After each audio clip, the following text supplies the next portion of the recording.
If you like watching long video game videos, then you probably know who Joseph Anderson is. And if you do, then you've probably seen one or both of his Fallout 4 videos. So you probably remember his little parallel to Schrodinger's cat. He calls it Bethesda's bug, and it's the same thought experiment, but it's got this twist where a player can't tell if any given event or encounter in a Bethesda game is a bug or a feature. And while the concept was very funny when he dropped those videos and have only gotten more funnier in recent history, I think that the spirit of that idea, where the player can't tell if any one thing in a game is intended or just happenstance, I think that can be applied to a lot of different games in a lot of different contexts. And specifically for Dark Souls, we can relabel it again and we can call it FromSoft's lore or Miyazaki's lore, where the player can't tell if an asset placed in Lordran is an elaborately and meticulously planned placement that can give the player insight into the world, the culture, the enemies, NPCs, the story at large, or if it was just a convenient asset designed to serve as set dressing on the pathway to the objective, the boss, the item, what have you. To give one example of this FromSoft's lore, ask yourself what you know about this pottery that you can find all throughout the Catacombs. If this was basically any other game, this would be a minor environmental asset that the player would maybe look at and then walk straight past. And if the player was really lucky, there might be some randomly generated loot inside they can take. But here in Lordran, here in Dark Souls, where the significant details are only found with a keen eye and curiosity, now this simple piece of pottery has got some real weight to it, and the player is really forced to consider its place in the level if they want to understand the game at its most complete. Questions such as who made it, when was it made, what's it made of, why is it placed here, what's supposed to be inside of it, what can its design tell us about the level it's being placed in. And these are the sorts of questions that will likely never come into the player's head when they play basically any other game. And that's what elevates the act of playing Dark Souls from this solely mechanical act to one that's a real adventure and a real sense of discovery. If you needed the general thesis for this idea going forward, it's this. It's that it's more important in the game for certain things to be possible than to have actually happened in a particular way. It's more important to have that room for interpretation than it is to have that concrete, definitive answer to the burning questions that the game leaves us to decide what the truth is for ourselves. Here in the Catacombs, we can get an instance of this FromSoft's lore very early on. It's here in this chamber that leads into the room with the bonfire and the lever mechanism that allows the player to progress further. You might not have ever taken notice, but this wall has been intentionally broken down, and this small room has been excavated out, or was probably hidden by somebody for some purpose. And that purpose could relate to the bonfire, the lever that opens the pathway, but I think the most likely person to have done this would probably be Vamos. Vamos is the strangest NPC we meet in the game for a variety of reasons, but primarily because he's the only NPC that's introduced to the player with his own dedicated cutscene. And in that cutscene, Vamos breaks down a wall so that the player can exit his area. The particular section of that wall Vamos breaks down happens to be the only possible spot that would immediately lead out of his smithing area, which shows that Vamos has intricate knowledge of the layout and structure of the catacombs. You might also say that Vamos has isolated himself or hidden himself away and chosen his own confinement. Vamos is not the only smith who appears comfortable in that confinement, in that isolation. Rickert conveys that he is quite content within his cell. However, Rickert is notably not smithing anything. Logically, there's no one who can employ Rickert's services, so there's not a reason we would ever see him actively smith anything. Whereas, when we see Andre at work, we can safely assume that adventurers are attempting to fight through Sin's Fortress, or the Undead Church, or Darkroot Garden. And when we see the giant blacksmith at work, we can assume it's to repair or forge new weapons for the Silver Knights, the giant sentinels, or even the Batwing demons. So, who then is Vamos smithing for? You might say that Vamos is forging weapons on behalf of Pinwheel or the necromancers which inhabit the catacombs, maybe to arm the skeletons. However, this theory doesn't really hold up, as there's no means for any of those enemies to access Vamos or escape his area, unless we are to assume that Vamos forged weapons for them before he made his descent deeper into the catacombs and into his seclusion.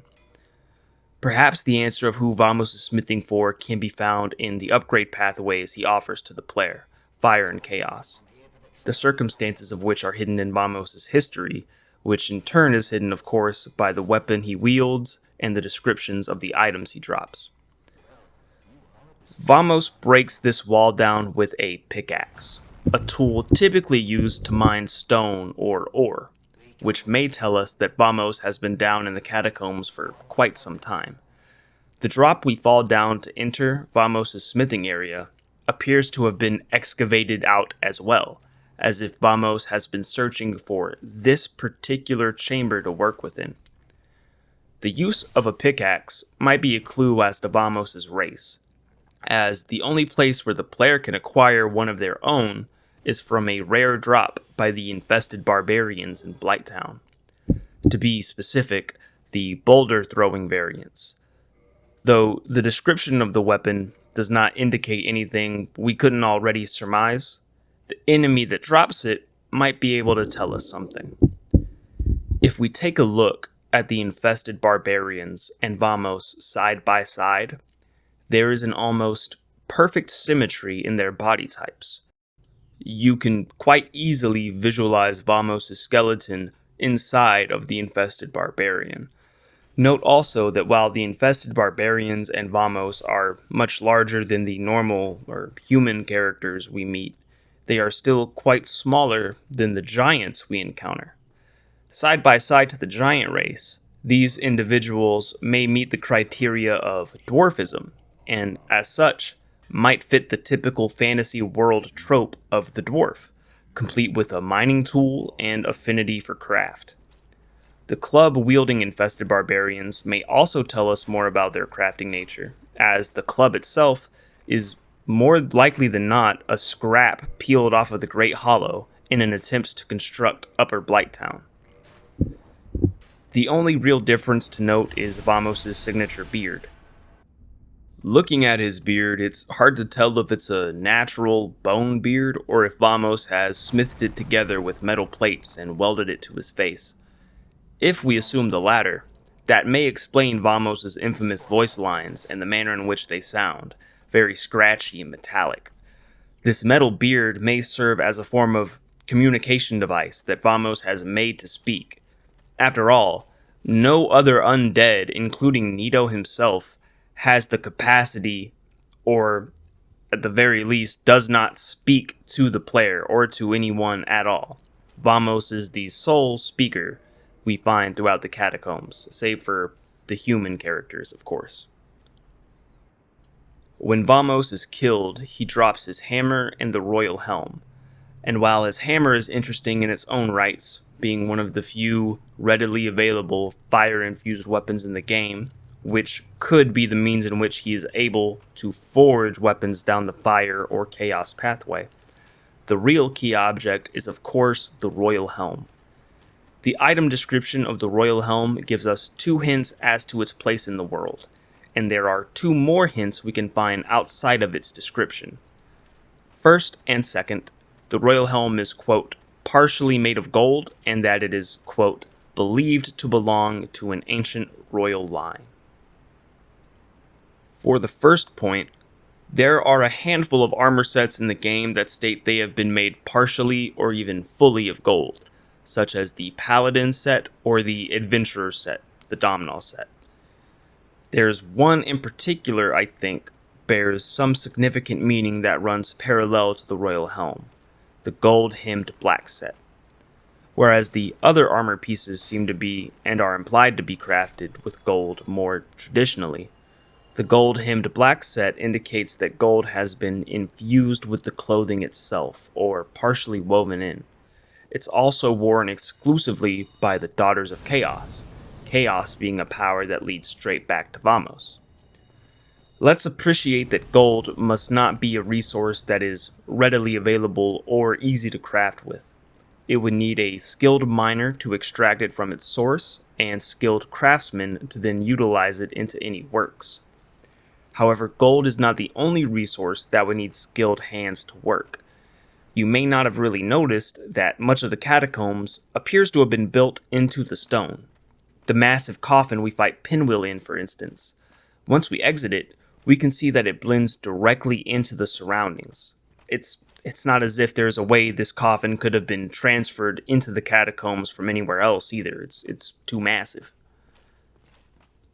When we look at the ruins of Lost Izalith from the Demon Ruins, we can see that it has almost exclusively been built into the stone as opposed to crafted from it, just like the architecture we find in the catacombs. And to access the Demon Ruins, we must first go through Quelaag's domain, which along with the nearby Bell of Awakening, seems to have also been excavated and built into the surrounding stone. And right outside of Quelaag's domain, there are these boulder-throwing infested barbarians who, prior to this insight, seem kind of randomly placed, but afterwards, they seem to be strategically placed to, one, indicate the link between this craftsman race and the architectural layout of Lordran and the different places within it.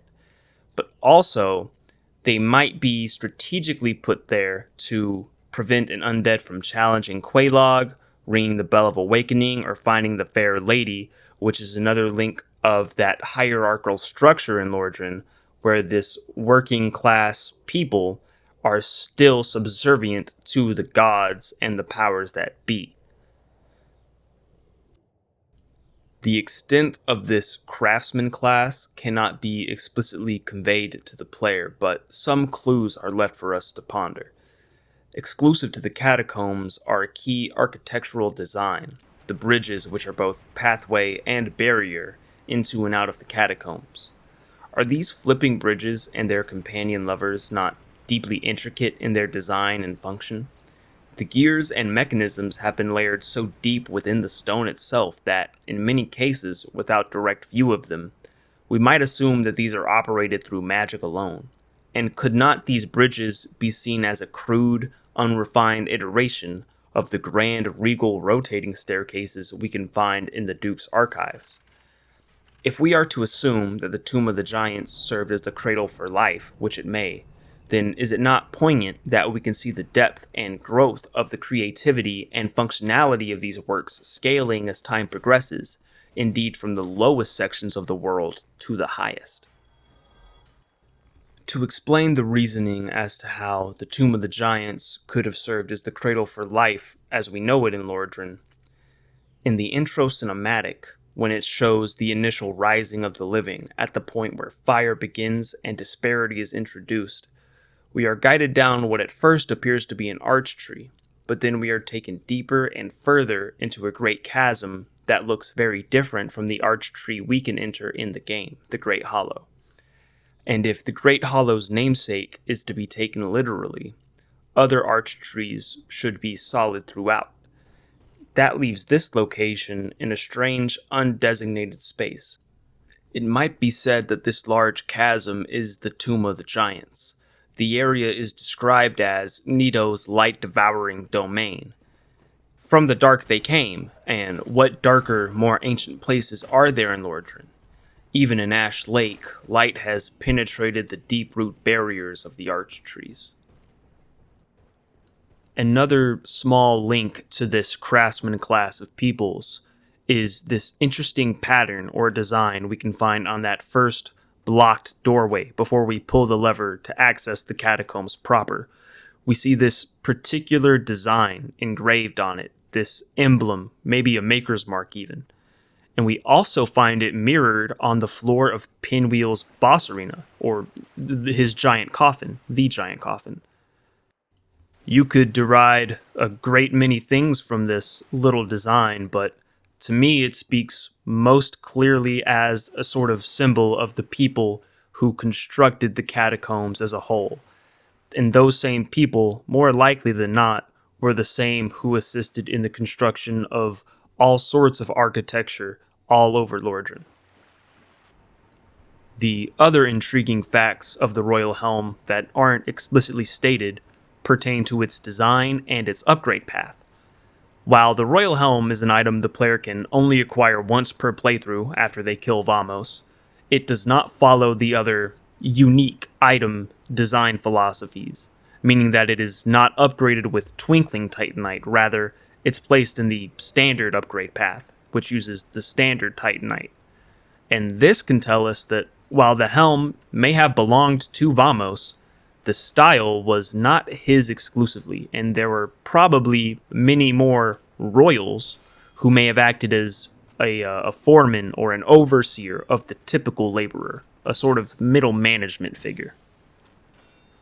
The Royal Helm's design makes it a unique choice for fashion due to the two horns that protrude from its sides, but this has always felt symbolic of the Taurus or Capra demon, or rather, it's really indicative of the demon culture of Lost Izalith.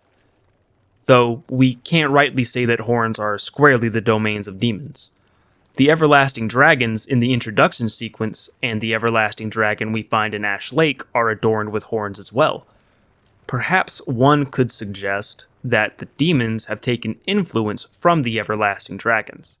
There are a great many of their lower halves found within Lost Izalith, though perhaps the concept of a horn stretches back deeper, maybe beyond the Age of Ancients. The intro cinematic tells that the world was shrouded in fog. This tells us that, not unlike how life has originated on Earth, layers of atmosphere began to develop, and with it, bodies of water began to pool deep on or within the surface of the world. The everlasting dragons are most commonly suggested to be a force of nature incarnate. They possess no organic materials inside their bodies, only stone and mineral deposits. Could it be that the everlasting dragons were then eroded into shape over countless millennia? If there's fog, there must be an atmospheric capability to make water, and water has to go somewhere. And is a horn not unlike a stalactite, and are the methods in which the dragons and the demons come into being not so foreign from one another? Nature is inherently chaotic, after all. To add a little more to the idea of life being eroded into shape, we can find two peculiar instances in the Catacombs and the Tomb of the Giants. In the Tomb of the Giants, we encounter the Bone Tower enemies, an enemy which has no clear natural design, and we're perhaps made to believe that it's a mishmashing of different bones and parts, similar to the Massive Souls enemy. But stranger still is they emerge from the ground as if they are grown in an instant. And unlike every other skeletal being in the Tomb of the Giants, they're not in one coherent form, as if when they were reassembled, if they were reassembled, they didn't go back to their original format.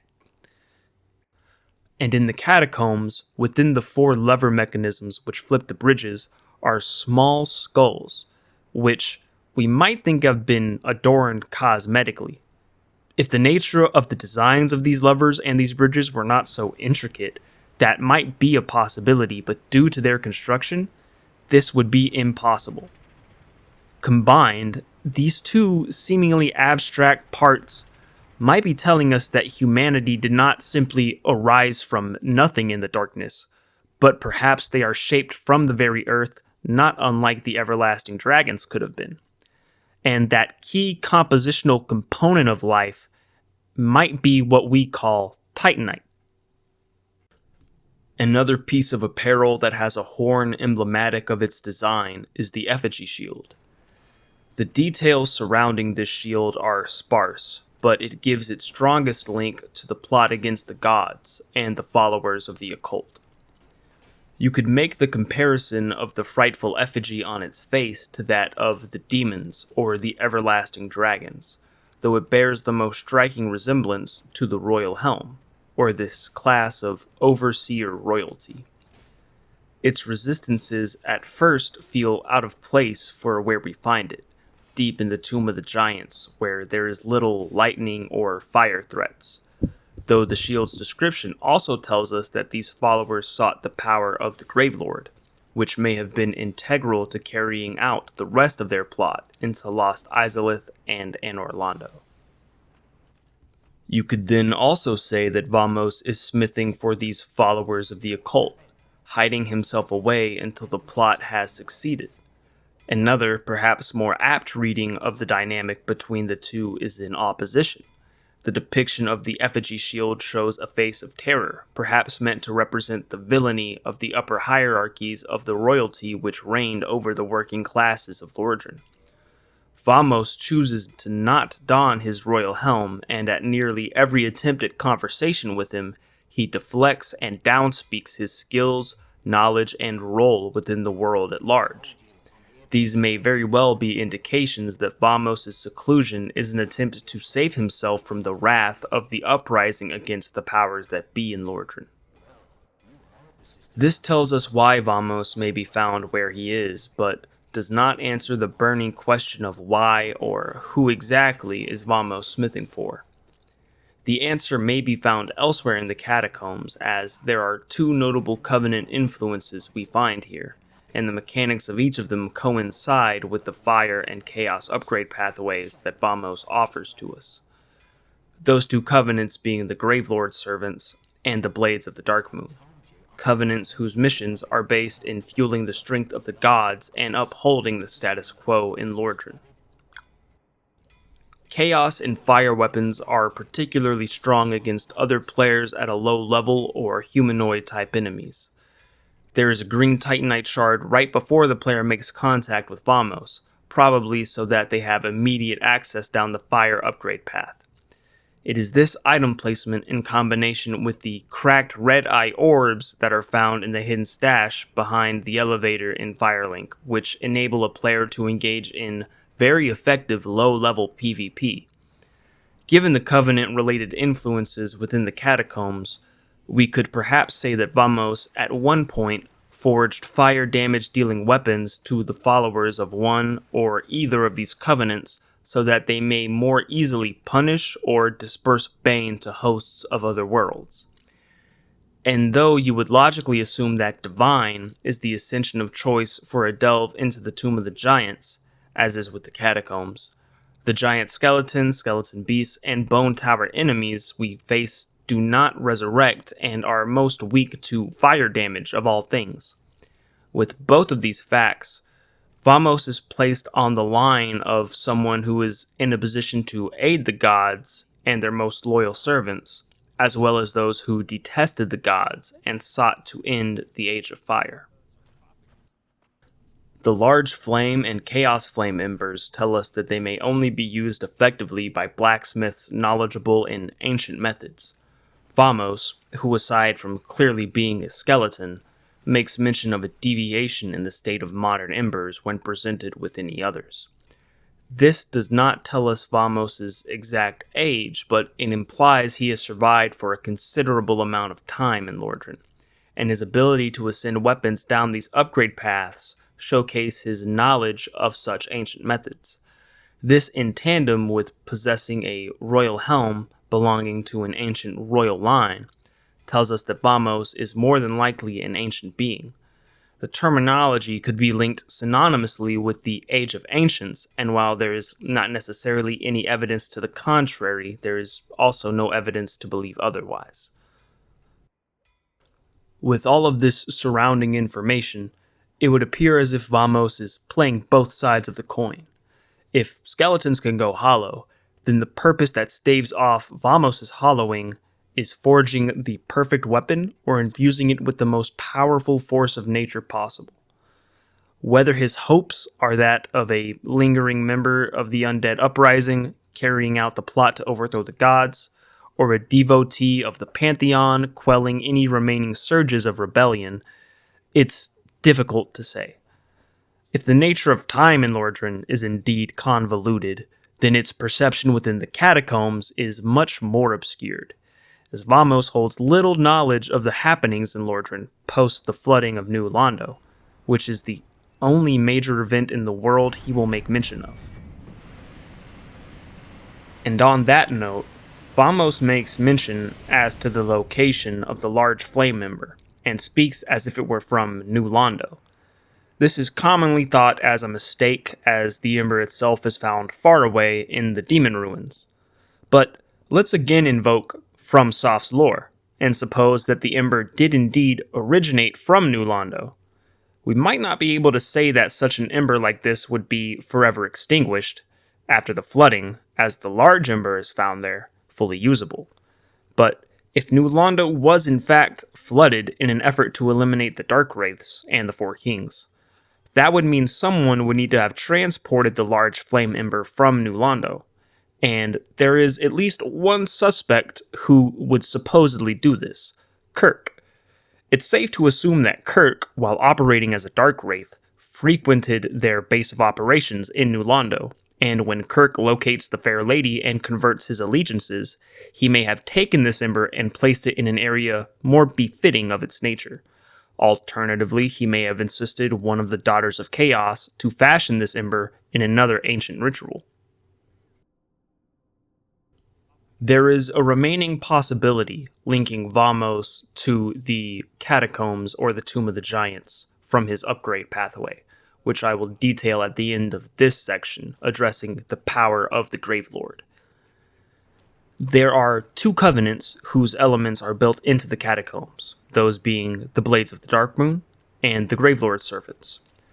While the Blades of the Dark Moon are only represented with a lone coffin, hidden behind a wall, and adorned with a statue showing the mother holding the child, the Gravelord Servants are the fully fledged faction that can be joined in this area. Another great point of interest for the Catacombs is this influence of the only two covenants that are overseen directly by a deity of Lordran. The means in which an undead is supposed to join the Gravelord Servants is obtuse to say the least. One must possess an Eye of Death and nestle into a coffin within a burial chamber. Nestle is a peculiar choice of wording. It implies that you would take comfort inside of the coffin, or perhaps make peace with the concept of death or dying. The possession of an Eye of Death necessitating the transportation into Nito's lair is even more peculiar. The Eyes of Death leave little room for interpretation in their item descriptions, so an analysis of their place and function in the world is required to understand the purpose for this ritual. There are only 9 which can be found ready in Lordran, 3 of which are in the Catacombs, another 3 in the Tomb of the Giants, and the last 3 held by Patches, willing to sell them to the player. The linking chain between all of these are, of course, the locations, conjoined into each other and pilfered by Patches. This is not surprising, as we are again within Nito's light-devouring domain of death. What is surprising is why we can loot them from the basilisk enemies found in the depths and the Great Hollow and Broken Arch Tree. You've no doubt been made aware that the basilisk's eyes are not what they seem, and they are much smaller than the large growths we initially think are the eyes. But they must then still be eyes, only they're eyes of death. The intro cinematic displays that Nito's particular power against the dragons is that of miasma, the toxic mist that eroded away the flesh of the everlasting dragons, inflicting death and disease. In the intro, we see Nito's miasma destroy what appears to be the remains of an everlasting dragon, perhaps a tail or a horn. This appears to run counter to the curse smoke of the basilisk, who players caught within will be turned into a crystal statue, inflicting a separate status effect entirely than the toxic Nito can inflict. However, under analysis, this could still be the same, if not closely related, power held by both enemies. Nito's miasma is shown to be used first against the everlasting dragons, being composed of minerals and stone. Throughout the intro, the dragons shown are displayed as perfectly symmetrical beings, emblematic of their balance between the unformed world. The miasma has a disintegration effect on the dragons because this is the only means in which a perfectly formed entity might be disposed of, whereas the player, or the undead, are beings which have no place in the world and are in fact cursed with such undeath.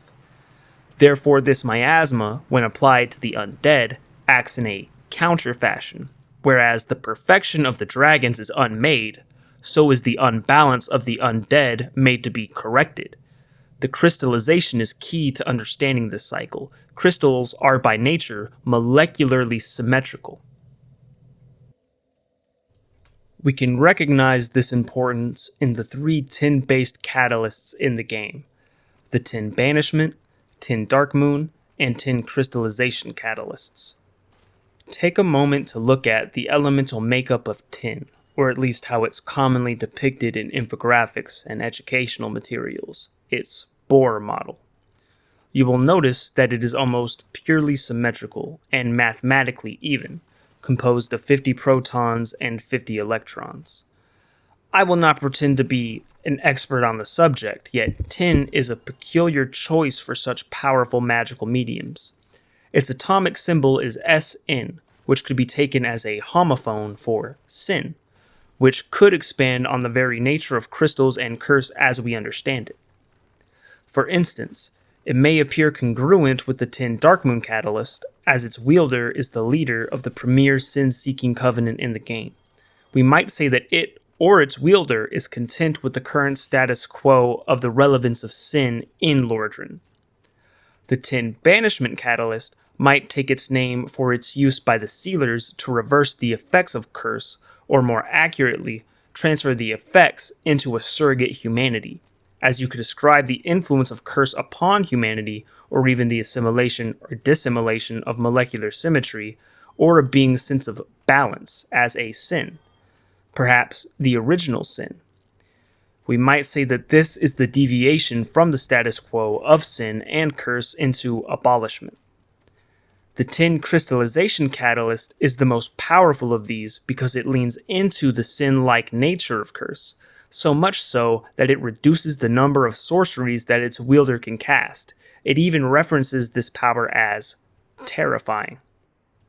The death and disease that Nito's miasma inflicts upon the dragons can only have effect if the dragons are rendered vulnerable to life. This may have happened at the onset of the first flame, or when Gwyn's lightning stripped them of their stone scales. Seath the Scaleless, per his namesake, was not in possession of these scales, and such a state begs many questions. First, is albinism, as we see it, affecting dragons the literal definition? Or does dragon albinism bring with it also the lack of stone scales? Second, when Gwyn's lightning peeled the scales from the dragons, were they perhaps similar to how Seath is portrayed, with an exposed, flesh-like appearance? Regardless, once their scales of immortality are rendered away, Nito's miasma is the final blow that exterminates them. However, can it really be said that the everlasting dragons were slain? The danger and threat they posed to the first races may have been removed, yet we still find traces of their lineage, and even the rotted, undead carcasses where these forces of nature once stood. The countless lower halves in Lost Izalith, as well as the few upper halves we encounter, are testament to the fact that the dragons are not gone, only that their nature has been fundamentally altered. We might then suggest that Nito's miasma did not kill the everlasting dragons, but rather turn them into undead. What better pain might be inflicted upon beings which were never designed to be alive than to deny them any form of death? This is the first theory as to the power of the Gravelord. the curse of the undead, the denial of death. For can he who administers death not also forbid it? The power of the Gravelord has been highly speculated and contested since release. It's a matter of surprise and contention, as the logical power for a god of death would be death itself in simplicity.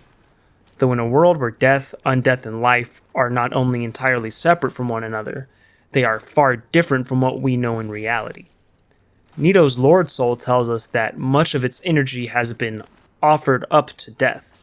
This lets us know that death is, at least not entirely, the domain of Nito, and that small pieces of Nito's soul are in essence sacrificed to permit anyone to die.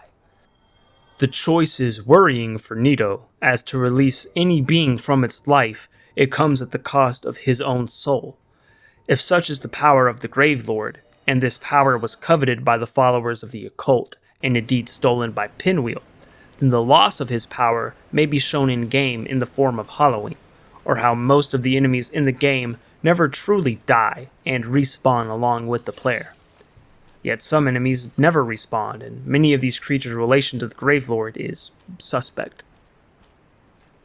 The paramount theory as to the power of the Gravelord is that it is the Rite of Kindling. The basis for this theory is that Pinwheel's masks state that Pinwheel stole the power of the Gravelord, and it's the only item of consequence that the player receives upon defeating Pinwheel. This has always seemed like a logical leap, as there is nothing within the item description of the Rite of Kindling that is pertinent to Nito, at least not without great lapses in analysis. For if Nito's function within the world is the administration of death, what purpose would he hold a power that permits undead to persist on living? It's far more likely that a high-ranking cleric of the Way of White was once in possession of it prior to finding it upon defeating Pinwheel, perhaps being slain by Pinwheel themselves. There are two other often overlooked mechanics that longtime players both pay no mind to and take for granted. These are the apparitions and bloodstains left behind by other players. The evidence linking either of these elements to Nito, much less his power over them, is nothing more than speculation, however. While players need not die to display an apparition in another player's world, that other player is still an undead, a halfway measure between dead and living. A bloodstain, of course, does necessitate a player's death. Yet, whether either or none of these mechanics can be concretely linked to any one entity in the world, we cannot deny their supernatural nature, and thus must be governed by some rule or force within Lordran. Another often thought of power of the Gravelord is that of necromancy, the raising of the dead. You may write this off as a variation on the undead curse, however, there is a certain level of free will that the undead we meet in Lordran have, which the skeletons we fight in the Catacombs lack. Furthermore, undead may become hollow or even reverse their hollowing through humanity. And if Pinwheel stole this power from Nito and dispersed it amongst the necromancers throughout the Catacombs, there is ample room to apply reasoning that this is the Gravelord's power. The many additional skeletons we must fight alongside Nito could serve as evidence to this power. However, we might suggest that these skeletons, and perhaps all the other skeletons in the Catacombs and Tomb of the Giants, are not only serving as Nito's defense or offensive force, but may rank among the Gravelord's servants. Though, what does it mean to serve the Gravelord? Are we to take the power of the Gravelord so literally that we perceive it as a wieldable, tangible thing? Or can we say that the Gravelord's power is the more subtle and subdued power of politics and influence? Real-world leaders possess power, yet there is nothing supernatural in regards to the power of governing and administration. Nito's influence outside of the Catacombs and Tomb of the Giants is quite sparse. His covenant is the only one which has no direct interactions with the player or even an NPC associated with it, leaving the mechanics and gameplay offered by Gravelording inaccessible to many players, only in an active online PvP format. In a plot to destroy the very gods, the goal of the followers of the occult was to steal the power of the Gravelord, as opposed to destroy him outright. Perhaps a god without power is effectively destroyed, but as Pinwheel later steals this power and Nito remains an essential boss to defeat, The destruction of the Gravelord seems to run counter to either of these plans. Nito's power, or his loss of it, might be shown more physically. We encounter Nito on two separate occasions, when we join the Gravelord's servants and when we engage him as a boss. During the former, Nito is idle within his coffin. He offers no dialogue, yet allows the player to enlist in his covenant. Upon joining, the player is bestowed two gifts, the Gravelord Sword Dance Miracle and the Gravelord Greatsword. The sword is among the most powerful that can be acquired, especially so early into a playthrough, a reward befitting not only due to the obscurity of its acquisition, but also due to it being a piece of Nito himself. The sword model is exactly that of the weapon we see Nito wield, or is welded to him. The sword is also upgraded via Demon Titanite, the resource reserved for boss soul type weapons. This could be read as Nito bestowing a part of his very body to the player, so that they can more easily serve him and help rebuild or regain his lost power. Is it not an immense showing of faith by Nito? He has been sleeping in his coffin for such a long time, and if any of his servants were still active or alive, he may not have granted such boons to the player. Indeed, in the other instance we meet Nito, the fight against him, he is still confined within his lair. Nito is effectively imprisoned, and he is afflicted with a permanent limp. Evidently, he is the most powerless boss we find in Lordran. His giving of the Gravelord sword and sword dance miracles are not granted because the player attaches faith or even offers support to Nito. They are Nito's desperate pleas for you to carry out his will, of which his servants have abandoned, have been killed, or are otherwise unable to perform. A note on Nito's sword is that it's noticeably absent from his first appearance in the intro cinematic, or at least obscured from the frame. If we are to presume it is absent, it could be theorized that Vamos was the personal smith of Nito, and laired the iron amidst his bones, perhaps in a similar fashion to how Vamos himself may have welded his beard to his bones. Vamos may indeed have a specialty in forging these types of weapons or materials into the various bones of warriors or animals, and might be responsible for the bone wheel skeletons as well. Again, from the intro cinematic, Nito's first appearance is already different to that of the other lords.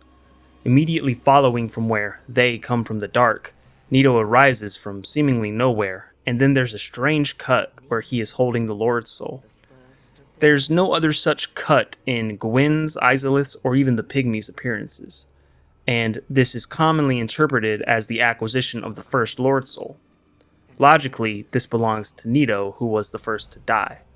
But we might also propose that Nito's signature appearance, the composition of different skeletal bodies clinging to him, is not representative as Nito as an individual, but may be a collection of those who were the first to die.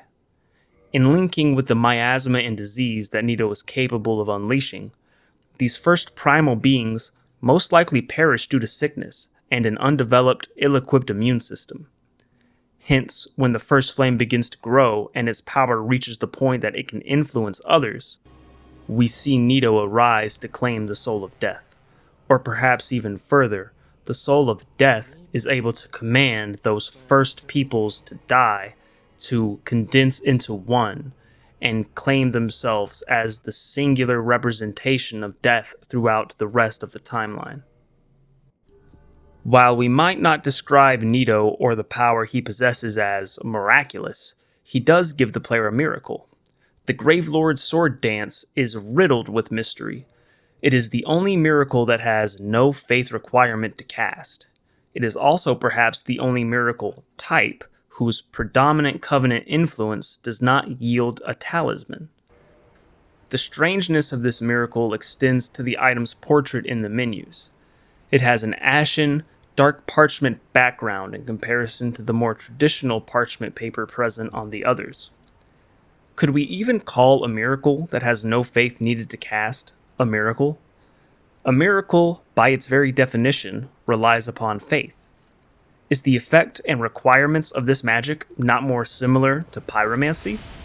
The visual and area of effect is almost the same as the Tempest pyromancies, with the many jutting pillars surrounding the player. The orange-red hue of the swords is also very similar to the fires we see in almost all other pyromancies. Indeed, there's this such tinge to all of Nito's sword swings and his very rare grab attack. Though the sword dance miracles are not the only miracles that we find in the catacombs. Beyond the rebuilt wall leading into the tomb of the Dark Moon, we can travel back upwards, and on a corpse is the enigmatic Tranquil Walk of Peace miracle. This miracle is found only in Darkroot Garden when casted by the Stone Guardians, and when we wield the Stone Greatsword to release this power for ourselves. Its description tells us that it is a, quote, outland miracle foreign to the way of white. The description of the stone sword tells us that the stone knights were created with the same magic which is imbued within their swords. So, whomever created this miracle may also be the architect of the stone knights. Perhaps we can make sense of its placement, being so close to the Dark Moon seance ring and the coffin of what must be a Blade of the Dark Moon. This section of the catacombs may be dedicated to those who placed a great deal of faith in the gods, or actively carried out their wills. This begs the question of who sealed this area away. Perhaps again it was Vamos.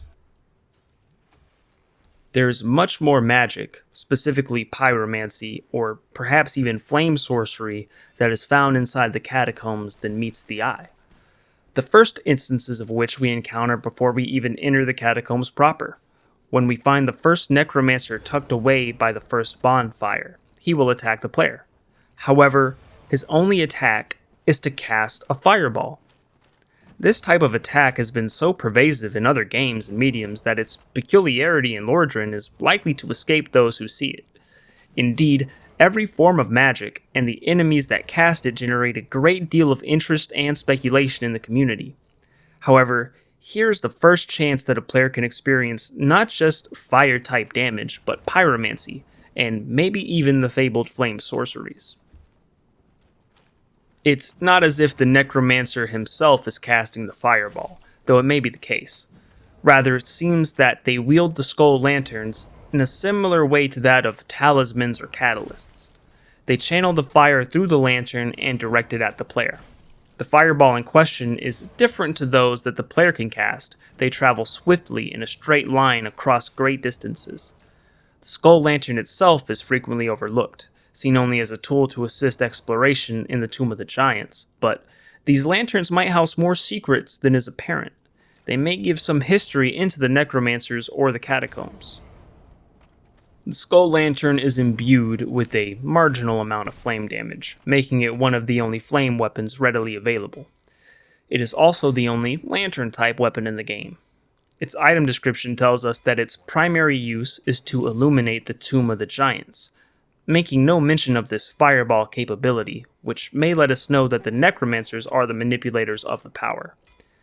It is a little strange that while its use is to illuminate the Tomb of the Giants, all of the necromancers are located within the catacombs. This might imply that the necromancers regularly make treks into the Tomb of the Giants to retrieve or deliver particular things, and with the second effect it has upon the walls of the Tomb of the Giants that lead directly to the area where the pinwheel servants reside, they might escort the many duplicates to and from this place.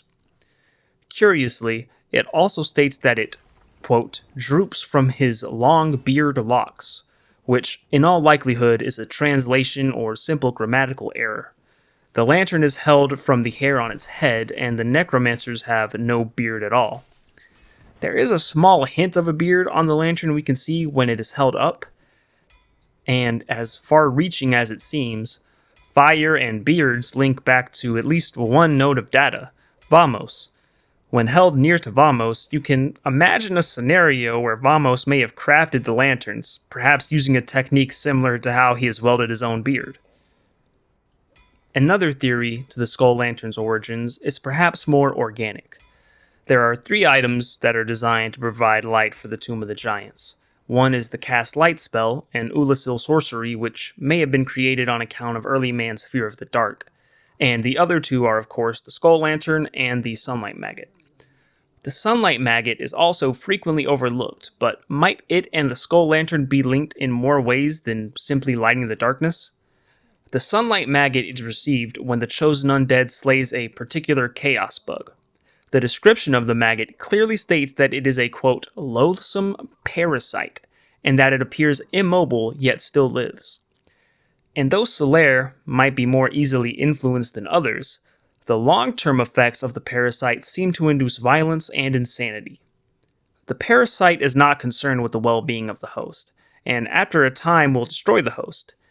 And so the question is, if such a parasite, which provides light when attached to the host's head, kills or assimilates the host, what might remain?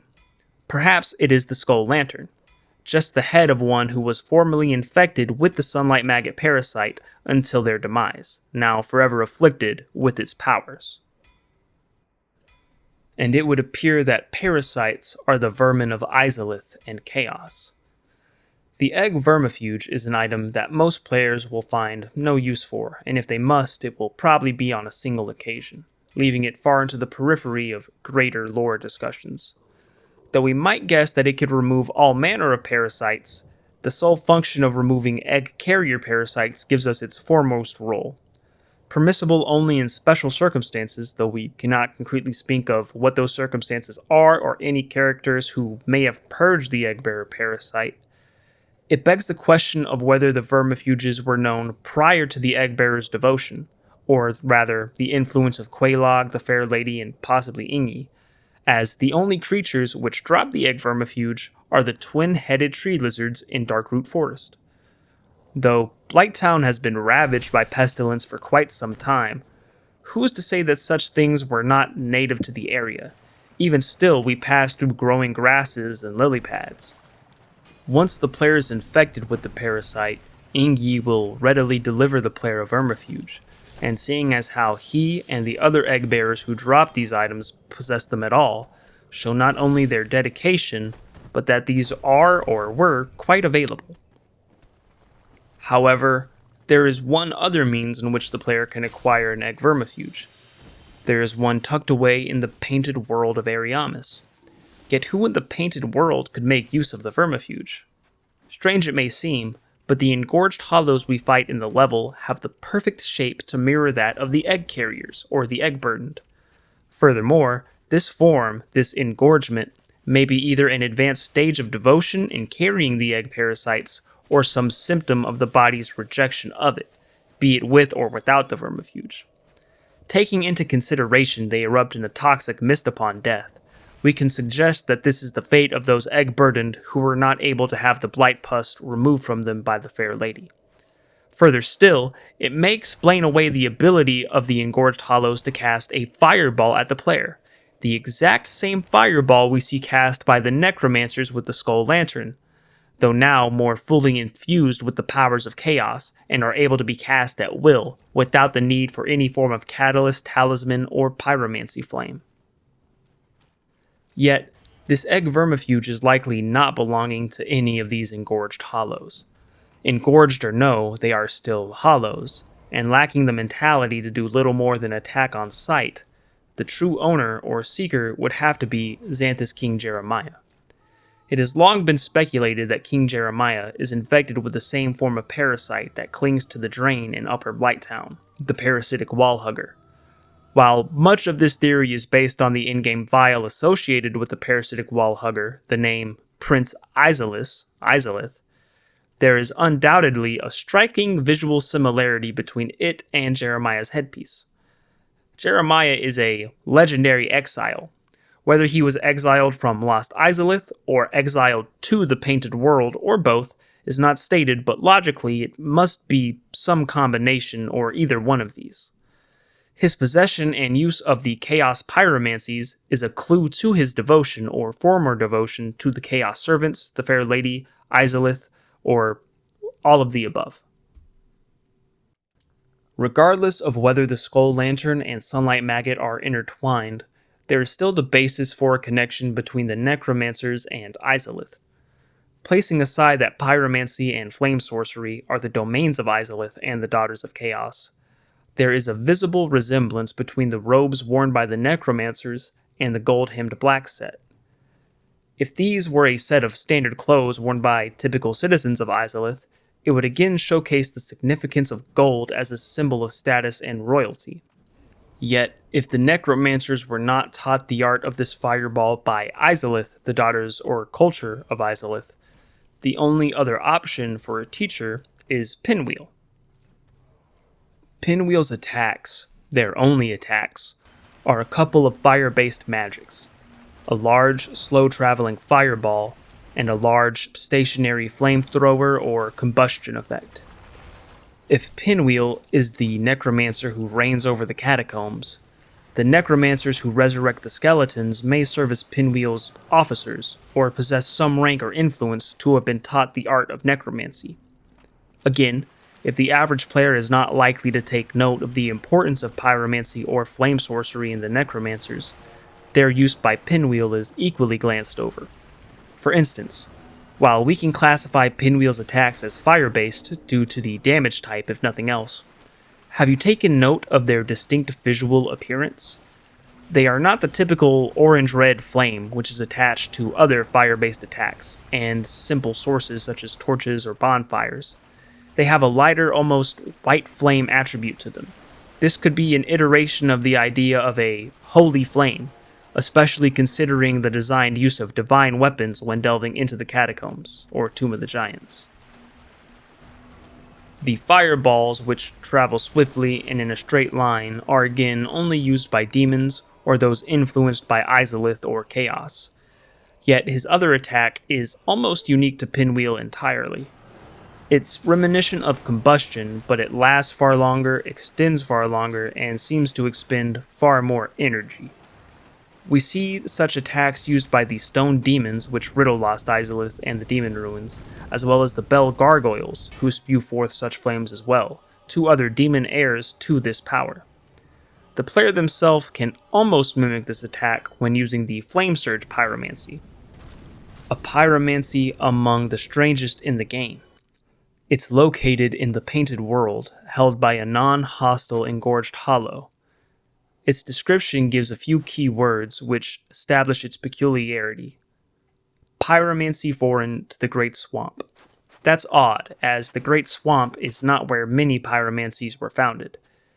And the description continues, Fire Surge was the work of such an outlander. But we've seen these keywords used elsewhere, in the description of Tranquil Walk of Peace. And as much as I would love to conclude a connection, these keywords are used in two other magics, Acid Surge and Emit Force. Acid Surge is found inside of the Painted World as well, which would more succinctly link it to Fire Surge, though the thread containing all the forms of attacks which deteriorate durability is quite small and coincidentally runs through Izalith and Blighttown. The Chaos Eaters, Burrowing Rockworms, and the Gaping Dragon. While the former two are inarguably linked to Izalith and the Demon Ruins, the Gaping Dragon emerges from deep within Blighttown, and has a hunger so ravenous it may have led it to devour the many chaos-infused entities that reside there, if indeed it was only residing in the Blighttown pit, and could very well have transitioned from the Great Lava Pit in Lost Izalith, hibernating until the excess humanity of chaos influence infiltrated it and its hunger grew intolerable.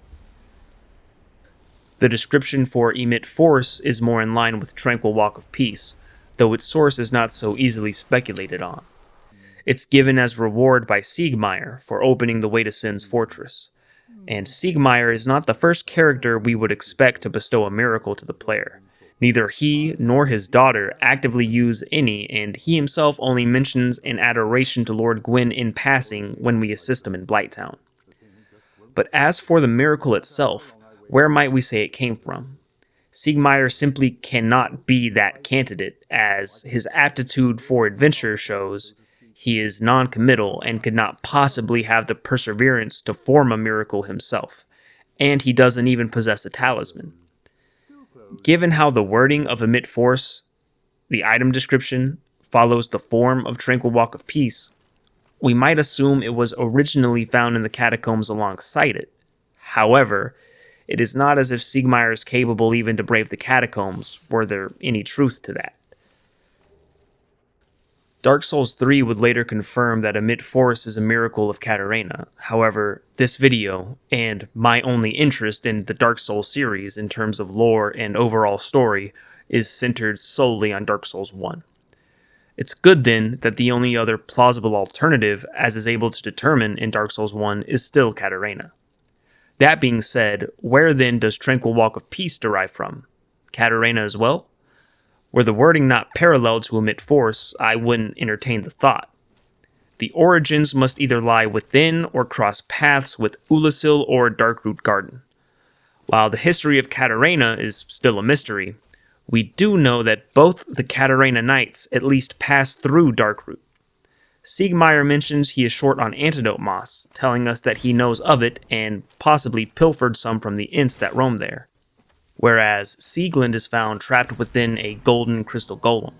And while we can confidently say that she is capable of making her way to the Duke's archives herself, it's more likely that while searching through the Undead Parish for Siegmeyer, she entered the Darkroot Basin and was encased in crystal to be transported, much like Dusk was. Could Tranquil Walk of Peace then have been made within Ulasil? Though it is a land whose domain is squarely focused on sorceries, could it really be so far of a reach? While the Black Flame Pyromancy makes a mention of a wandering pyromancer, there is no such reference to a wandering cleric or priest. Indeed, there's not a single miracle to find in the expansion content, and the Abyss Greatsword is the only weapon which has any faith requirements, and even still has no faith scaling. The spell's description describes its use to flee, indicating that it was perhaps used to escape the grasp of the Abyss, or those who became infested by its influence. Yet, when we travel to the past, all Ulasil residents have succumbed to the dark, and the Guardians have not been replaced or altered into the Stone Knights who wield this power yet. This tells us that the golems were equipped with their more traditional weapons at a later time. So the question then is, who did this? As we pass these statues, now beheaded, we can't deny an uncanny similarity to Gwendolyn, or at least the Moonlight Robe set. This could tell us that Gwendolyn at one point visited or became a symbol of reverence in Ulasil. Permit some allowances for some discrepancies, like the catalyst being in the opposite hand we find in his boss fight, but invoking FromSoft's lore again, we might say that this is thematically showing how Gwendolyn once embraced the less aggressive ideals he was raised upon, or maybe valued the arts of sorcery and intellect more than faith in his father or his family's ideals, due to the terms of his upbringing. After the upheaval of Manus, the release of humanity from the Abyss, the exile of Gwyn's firstborn, the exodus of his sister Guinevere and all other deities in Anor Londo, and then Gwyn's absence to link the First Flame, there is substantial familial discourse and overall discourse in Lordran to suggest that Gwendolyn may have had a change of heart, or maybe a deep sense of guilt, watching the legacy of his family and his whole empire crumble around him. If Gwendolyn did leave Anor Londo for a time to learn or maybe inspire the magic of Ulasil, what better atonement would he have than to seclude himself forever in the tomb of his father? He may have been the first to have left the city of the gods, yet he is the only one to have remained. Gwendolyn's obsession with atonement and punishment are placed alongside another god, perhaps the most elusive and important deity in the franchise, Velka, the goddess of sin, the god who oversees sin and determines the punishment for it. Yet those who deliver these punishments, at least the highest level capital punishments, are the Blades of the Dark Moon. And much of the information we know on Velka and Gwendolyn both coincide and conflict with each other. Mechanically, the Blades of the Dark Moon rely on the sin of other players so that they can be invaded and obtain souvenirs of reprisal. Velka seems content to outsource this task to Gwendolyn, while her own pardoners are restricted to absolving the sins of Lordran's inhabitants. The 10 Darkmoon Catalyst and Velka's Talisman have similar alternate scalings where the Catalyst relies on faith and the Talisman on intelligence. This at first seems symbiotic, yet the partners wield a rapier that deals occult damage. This damage type is meant to damage gods and their kin, while Velka's motivations and powers are not so defined. If Gwendolyn had a change of mind and returned to Anor Londo to inflict judgment and enact vengeance, perhaps Velka had the opposite sort of transition or change of mind to indict the gods and alter the very meaning of sin to apply them to the deities. It's this conflict of interests which fold into and might be represented by Tranquil Walk of Peace. Despite its namesake, this miracle and the weapon art in the Stone Greatsword are used solely to harm other people. It might be a commentary on the perversion or hypocrisy of the will of the gods and the powers they wield over the subjects of Lordran.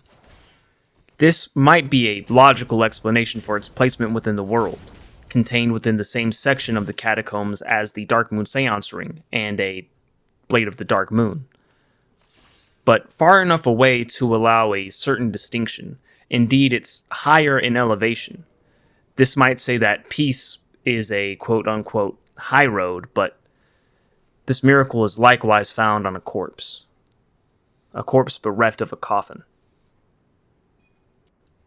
It recalls that old saying of, "He who seeks revenge digs two graves." The final form of magic here in the Catacombs and Tomb of the Giants, aside from the other abilities of Pinwheel, who has his own dedicated section, are found in the Wisp enemies. This is one of the most overlooked enemy types in the entire franchise, if we can even label them as enemies. They possess no souls, or at least do not transfer any to the player upon their death, and it feels more appropriate to label them as a level obstacle. This explosion in question is similar to the explosions of the Stray Demon or the Demon Fire Sage and Quelaag and the Centipede Demon. This might be a further link to the influence of Izalith on the Catacombs and the inhabitants within. And to add further intrigue to the Wisp, they are found elsewhere in the game, in the New Londo ruins. In the drained sections of New Londo, we find the probably equally overlooked Mass of Souls enemy, which, with possibly the most unique attack or ability in the game, spawns a wisp from its mouth. The Mass of Souls is notably absent from the Catacombs or Tomb of the Giants, which does not suggest that the wisps are spawned only via the Masses of Souls. The damage dealt by this explosion is purely physical, however, and while the last resort in any sort of analysis is to invoke a mistake on part of the development team, this is a strikingly odd choice. The wisp itself is unnatural. You cannot damage them in any way. They are, for all intents and purposes, intangible, lacking a corporeal, physical quality present in any other enemy, or level hazard for that matter. But let's call on FromSoft's lore again. Maybe this is explained by the manner in which the wisps explode. The blood-curdling shriek and the erratic shaking prior to this explosion indicates a great deal of rage, perhaps unresolved or forever denied due to the manner in which whoever or whatever eventually ended up as the wisps perished. Anger cannot be succinctly quantified into a damage type, yet those who have felt such uncontrollable, explosive rage will know the feeling of it running through their bodies, the feeling of helplessness pumping through our various bodily systems to produce a last cry of shame and fury, not too far apart from a heart attack or a stroke maybe. The wisp being unable to avenge itself for countless years, if longer. The most primal form of a hollow we can probably think of, upon seeing a being in total control, possessing some capability to overcome an obstacle, maybe the same obstacles which cause them to become what they are, that might fill them up with the last surge of emotion, that last pit of humanity deep inside of their soul. and it uses that to expend that energy and self-destruct. It's not as if we can talk about the wisps without also talking about the mass of souls.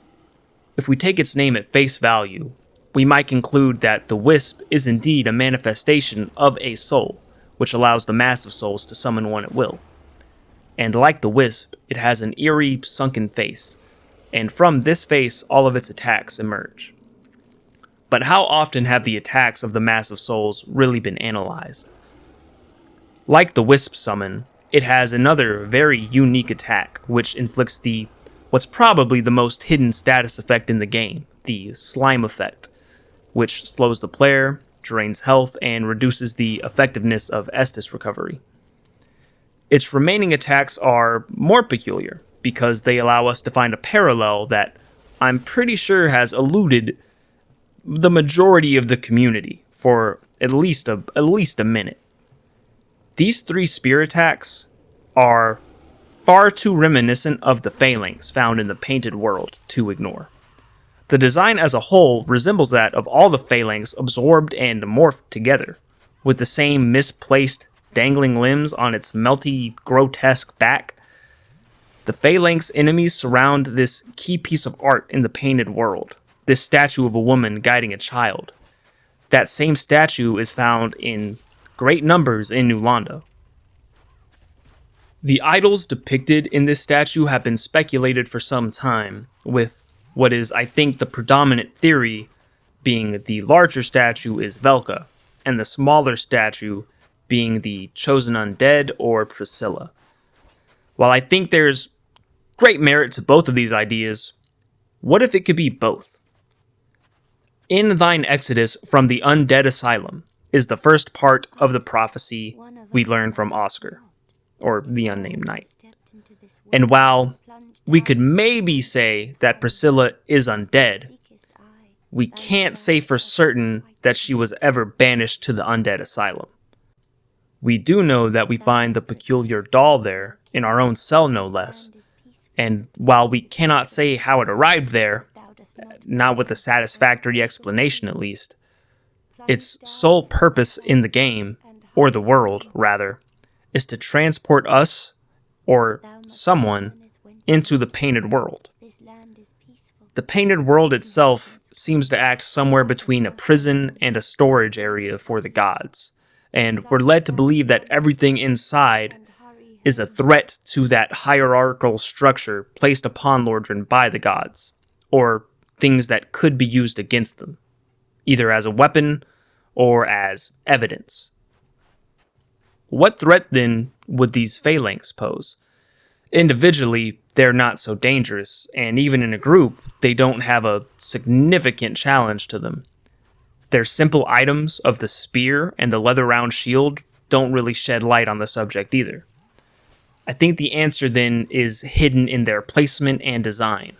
They surround the statue, they take a defensive position, as if they are in fact protecting the statue itself.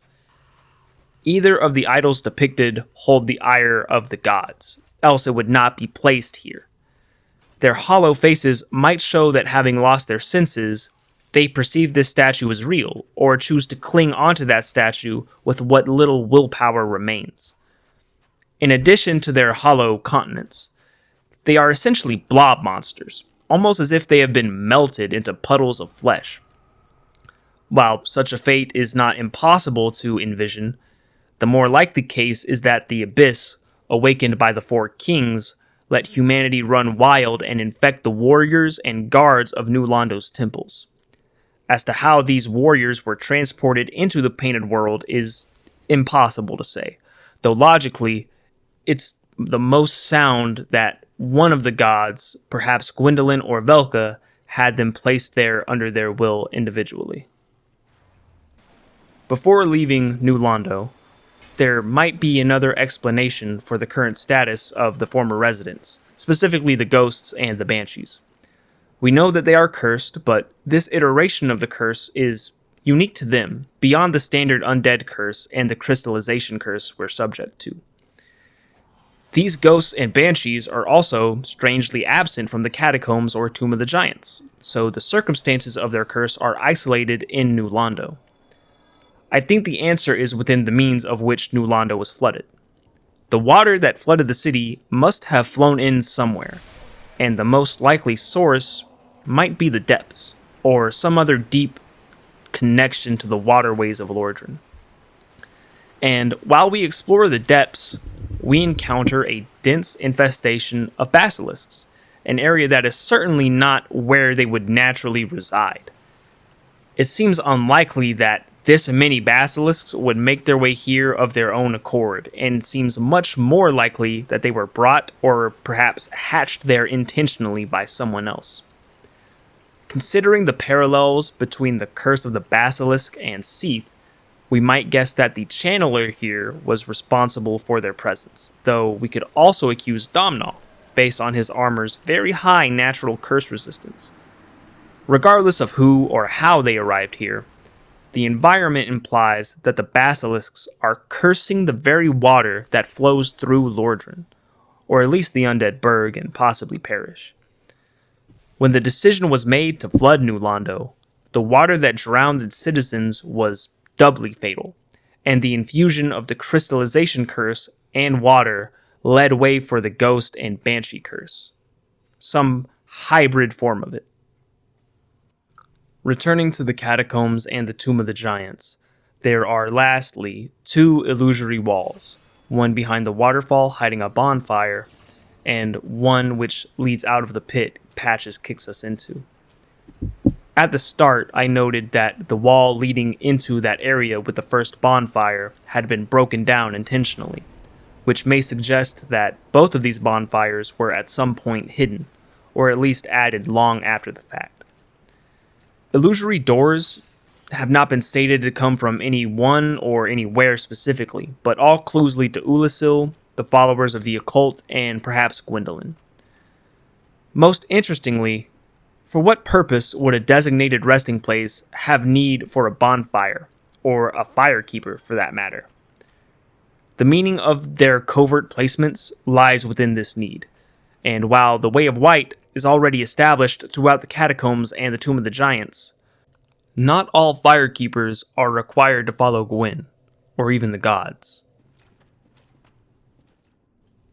And at long last, we arrived to Pinwheel, the Catacombs boss. While Pinwheel is notorious for being the easiest boss in the Souls series, maybe gaming at large, this overrules his colossal lore implications. Before diving into any speculation or theorization, I want to lay out everything we can say for a fact about Pinwheel and his presence within the Catacombs. Though what is not stated and may be inferred is so compelling that it has altered my view on Pinwheel's role and lore within the narrative. When we defeat Pinwheel, we acquire the Rite of Kindling and one of the masks, either of the father, mother, or the child. From either of these masks, we read this description. One of the three masks of the Pinwheel, the necromancer who stole the power of the Gravelord and reigns over the Catacombs. We find many statues depicting the masks of the father, and statues depicting the mother and child. These are both separate and smaller than the creature we find in the massive coffin. While Pinwheel is labeled as a necromancer, he does not resurrect any enemy in his boss fight or otherwise. They stole the power of the Gravelord and currently reign over the Catacombs. As already stated, he can cast different forms of pyromancy or even flame sorcery, but also has the capacity to cast illusion magic by cloning himself, and can teleport at will. The title of the Pinwheel raises an eyebrow. It can imply that Pinwheel is something that has been made with some intention, and that the identities which may comprise Pinwheel have been assimilated into the whole. The means of which such an amalgamation might have been made are few. The leading fan theory for many years is that their combination was the result of the father resurrecting the mother or child or both. Yet let's not discount other possibilities. It could be a result of the Gravelord's power. Nito is composed of countless skeletons, and it's no stretch to imagine 3 of them conjoined under Pinwheel's cloak. We might refer to Pinwheel as an abomination, and as such, could be an experiment of Seath. Velka even may have deemed his theft of Nito's power a sin, and morphed the Pinwheel as a consequence. The Pinwheel may also be a moniker that was given either upon its creation or by those who came to follow its reign. If Pinwheel has followers in that sense, they would be the necromancers, and their powers were learned or inherited from Pinwheel. From the description of the masks, we could also guess at a sequential order of events, where Pinwheel, possibly already congealed, was an established necromancer who then was able to rob Nito of his power to then assume control of the catacombs. The statues which portray the different masks of Pinwheel show that its influence was strong enough to garner idolization. They also serve as the first look at the faces of Pinwheel. The first area is adorned with several of the father statues and don't pose any danger to the player. The face etched into the stone shows a masculine figure with a dumbfounded look on its face, eyes wide and with a beard and perhaps disheveled hair. Taking what we know of real-world symbology, it's not likely that this is the form of a being that is conveyed in a sense of worship or fear. The father appears to have a look of pure surprise or shock, as if some horrible revelation has been made apparent to him. This could then mean that the statues we walk past are meant to inspire caution or even pity. The mother and child statues act as a level hazard and can deal a killing blow to the unsuspecting player. The mother portrays a frown, a face of sadness and disgust, as well as what must be some form of a headpiece, like a crown or tiara, and almost certainly can't be a hairstyle. Again, were these made as homage to the legacy of Pinwheel, this mask leads us to believe that the legacy is one of tragedy and grief. The mask of the child is a youthful face that has a long, flowing head of hair, and a wide open mouth that looks to me as if it's overtaken by curiosity or has fallen victim to some alluring force. The statue shoots 3 different spikes from the eyes and mouth of where the child is placed, where the stomach would be. Though not evident in the statues, the masks of the mother and child are the same silvery color, different from that of the father's more bronze color. The leading fan theory, which I'll dub the father theory, where the father attempts to resurrect the mother or child and is combined into Pinwheel as a result, has always frustrated me with its simplicity and lack of cohesion with the greater narrative. Pinwheel in general is seen only as a joke encounter, citing the literal Japanese translation of his name, a 3-man coat. The evidence for the father theory is suspect to begin with. It uses an audio clue in the boss's theme as a basis. Players have stated that they hear multiple things during this fight, including the phrases, "I'm so sorry" and "it's all your fault," among other things. First, assuming that any of these voice lines could actually be clearly heard, we could not possibly apply them to any specific family member of Pinwheel. Furthermore, are we to take the layering of these vocals in the boss fight as diegetic audio? Invoking FromSoft's lore to forge a conclusion with evidence that is so malleable feels disingenuous to the rest of the game. If only for the sake of contributing another theory, can we even say that Pinwheel is an actual family morphed together? All of the masks refer to the Pinwheel, as if it were a single entity. If the 3 masks in Pinwheel's boss introduction did not look towards each other prior to engaging the player, you could make a solid proposal that what is underneath Pinwheel's robe is even more ambiguous and open for interpretation. Taking what we know and can see on the masks, you could wager that the father is an interpretation of Gwyn, overwhelmed with the state of Lordran and the rise of the dark, finding no true solutions. Realizing his last choice is to leave Anor Londo, he gives control of the kingdom to his wife, symbolized by the jagged points of a crown atop her head, and shown grieving the loss of her husband and the fall of their empire. The child, representing Gwendolyn, who takes the more feminine aspect of his mother, shown in the silver, perhaps even moonlight color of their masks, may have harmed or killed his mother to assume her place after the other gods abandoned Anor Londo, or that Gwendolyn is actively harming those still residing in Lordran by continuing to maintain the illusion of the god's presence. The statues we find, then, are not made in honoration of Pinwheel, but in the downfall of Gwyn's royal family and the absence of the gods. It could also mean that the boss we find in the massive coffin is not a real family, but three conspirators in the plot against the gods and as punishment were welded and contorted together. Alternatively, they could be former members of the church, and this is their punishment for abandoning the Way of White's principles. They could even be extremely devout followers of the church, and assume the role of Pinwheel in an effort to help sustain the reign of the gods. Despite having just made all of those theories up, I don't subscribe to any of them. I do, however, think they each hold more merit and significance to the lore as a whole than the father theory. Here is my other theory, which I believe holds a lot more credence and gives a lot more cohesion to Pinwheel's place in the world of Dark Souls. I've been speaking for some time, and it feels strange to place a disclaimer so deep into this analysis, but it's worth noting, as a Souls veteran and purist, others such as I are in their rights to dismiss this theory due to a supporting fact that is based on, for what it's worth, a small detail that was added in the remastered version of the game to the Pinwheel boss fight that I will be using to guide this theory.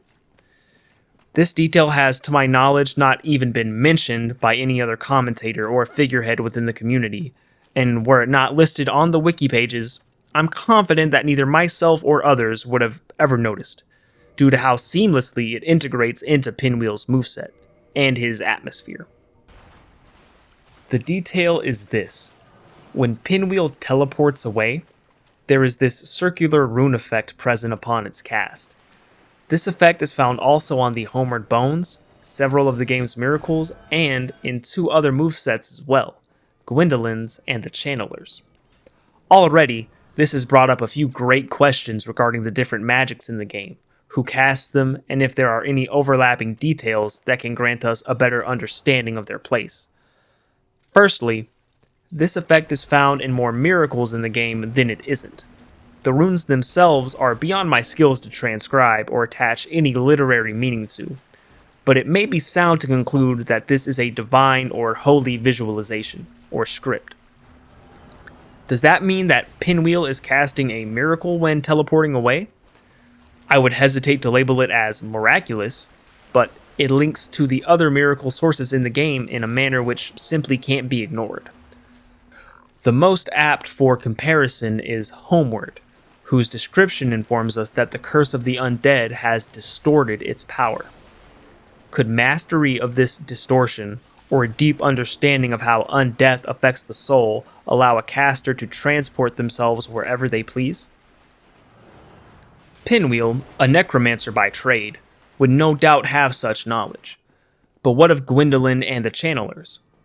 Gwendolyn has divine blood in him, and a true deity may not be personally acquainted with the burden of undeath.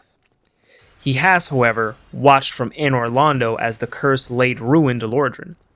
Being a deity, he would also have innate knowledge of the intricacies of miracles and what determines their efficiency.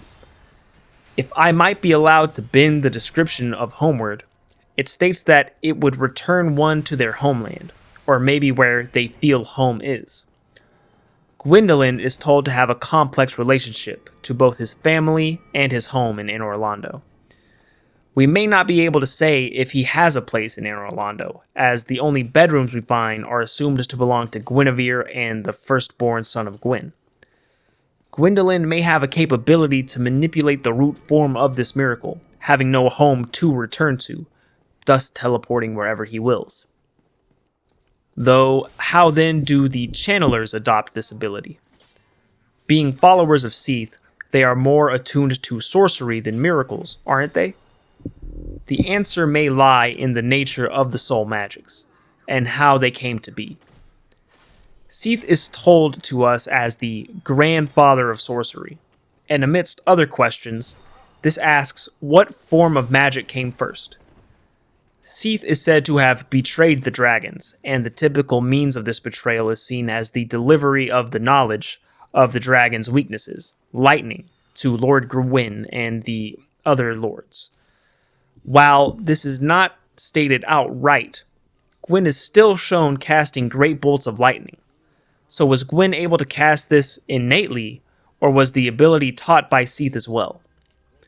Homing Crystal Soul Mask tells us that the mystery of souls, crystals, and sorceries are deeply intertwined. Indeed, I have referred to all acts of magic as soul magics. This may imply that there is no basis for sorcery without a soul. As Seath is the scaleless dragon, we could guess that he was brought into the world after the creation of the first flame. Or maybe that the first flame did not allow for Seath to have the stone scales, which allowed his kin to attain immortality. But can we say that Seath was granted a soul of his own when he arrived into the world? Arriving into the world is admittedly a weird way to speak on his creation, as we cannot confidently say that the dragons were capable of recreation or birth. I do not think that Seath was a dragon brought into being before the first flame, as from the first flame, they are said to have found souls. The disparity brought about by the first flame led the way for the albinism and scaleless nature of Seath. It is from the souls found within the first flame that the lords are able to manipulate that soul to materialize the different magics and powers they wield. Only after Seath betrays the dragons does Gwyn grant him the title of Duke and is bequeathed a shard of Gwyn's soul, which would then permit Seath to express any form of magic.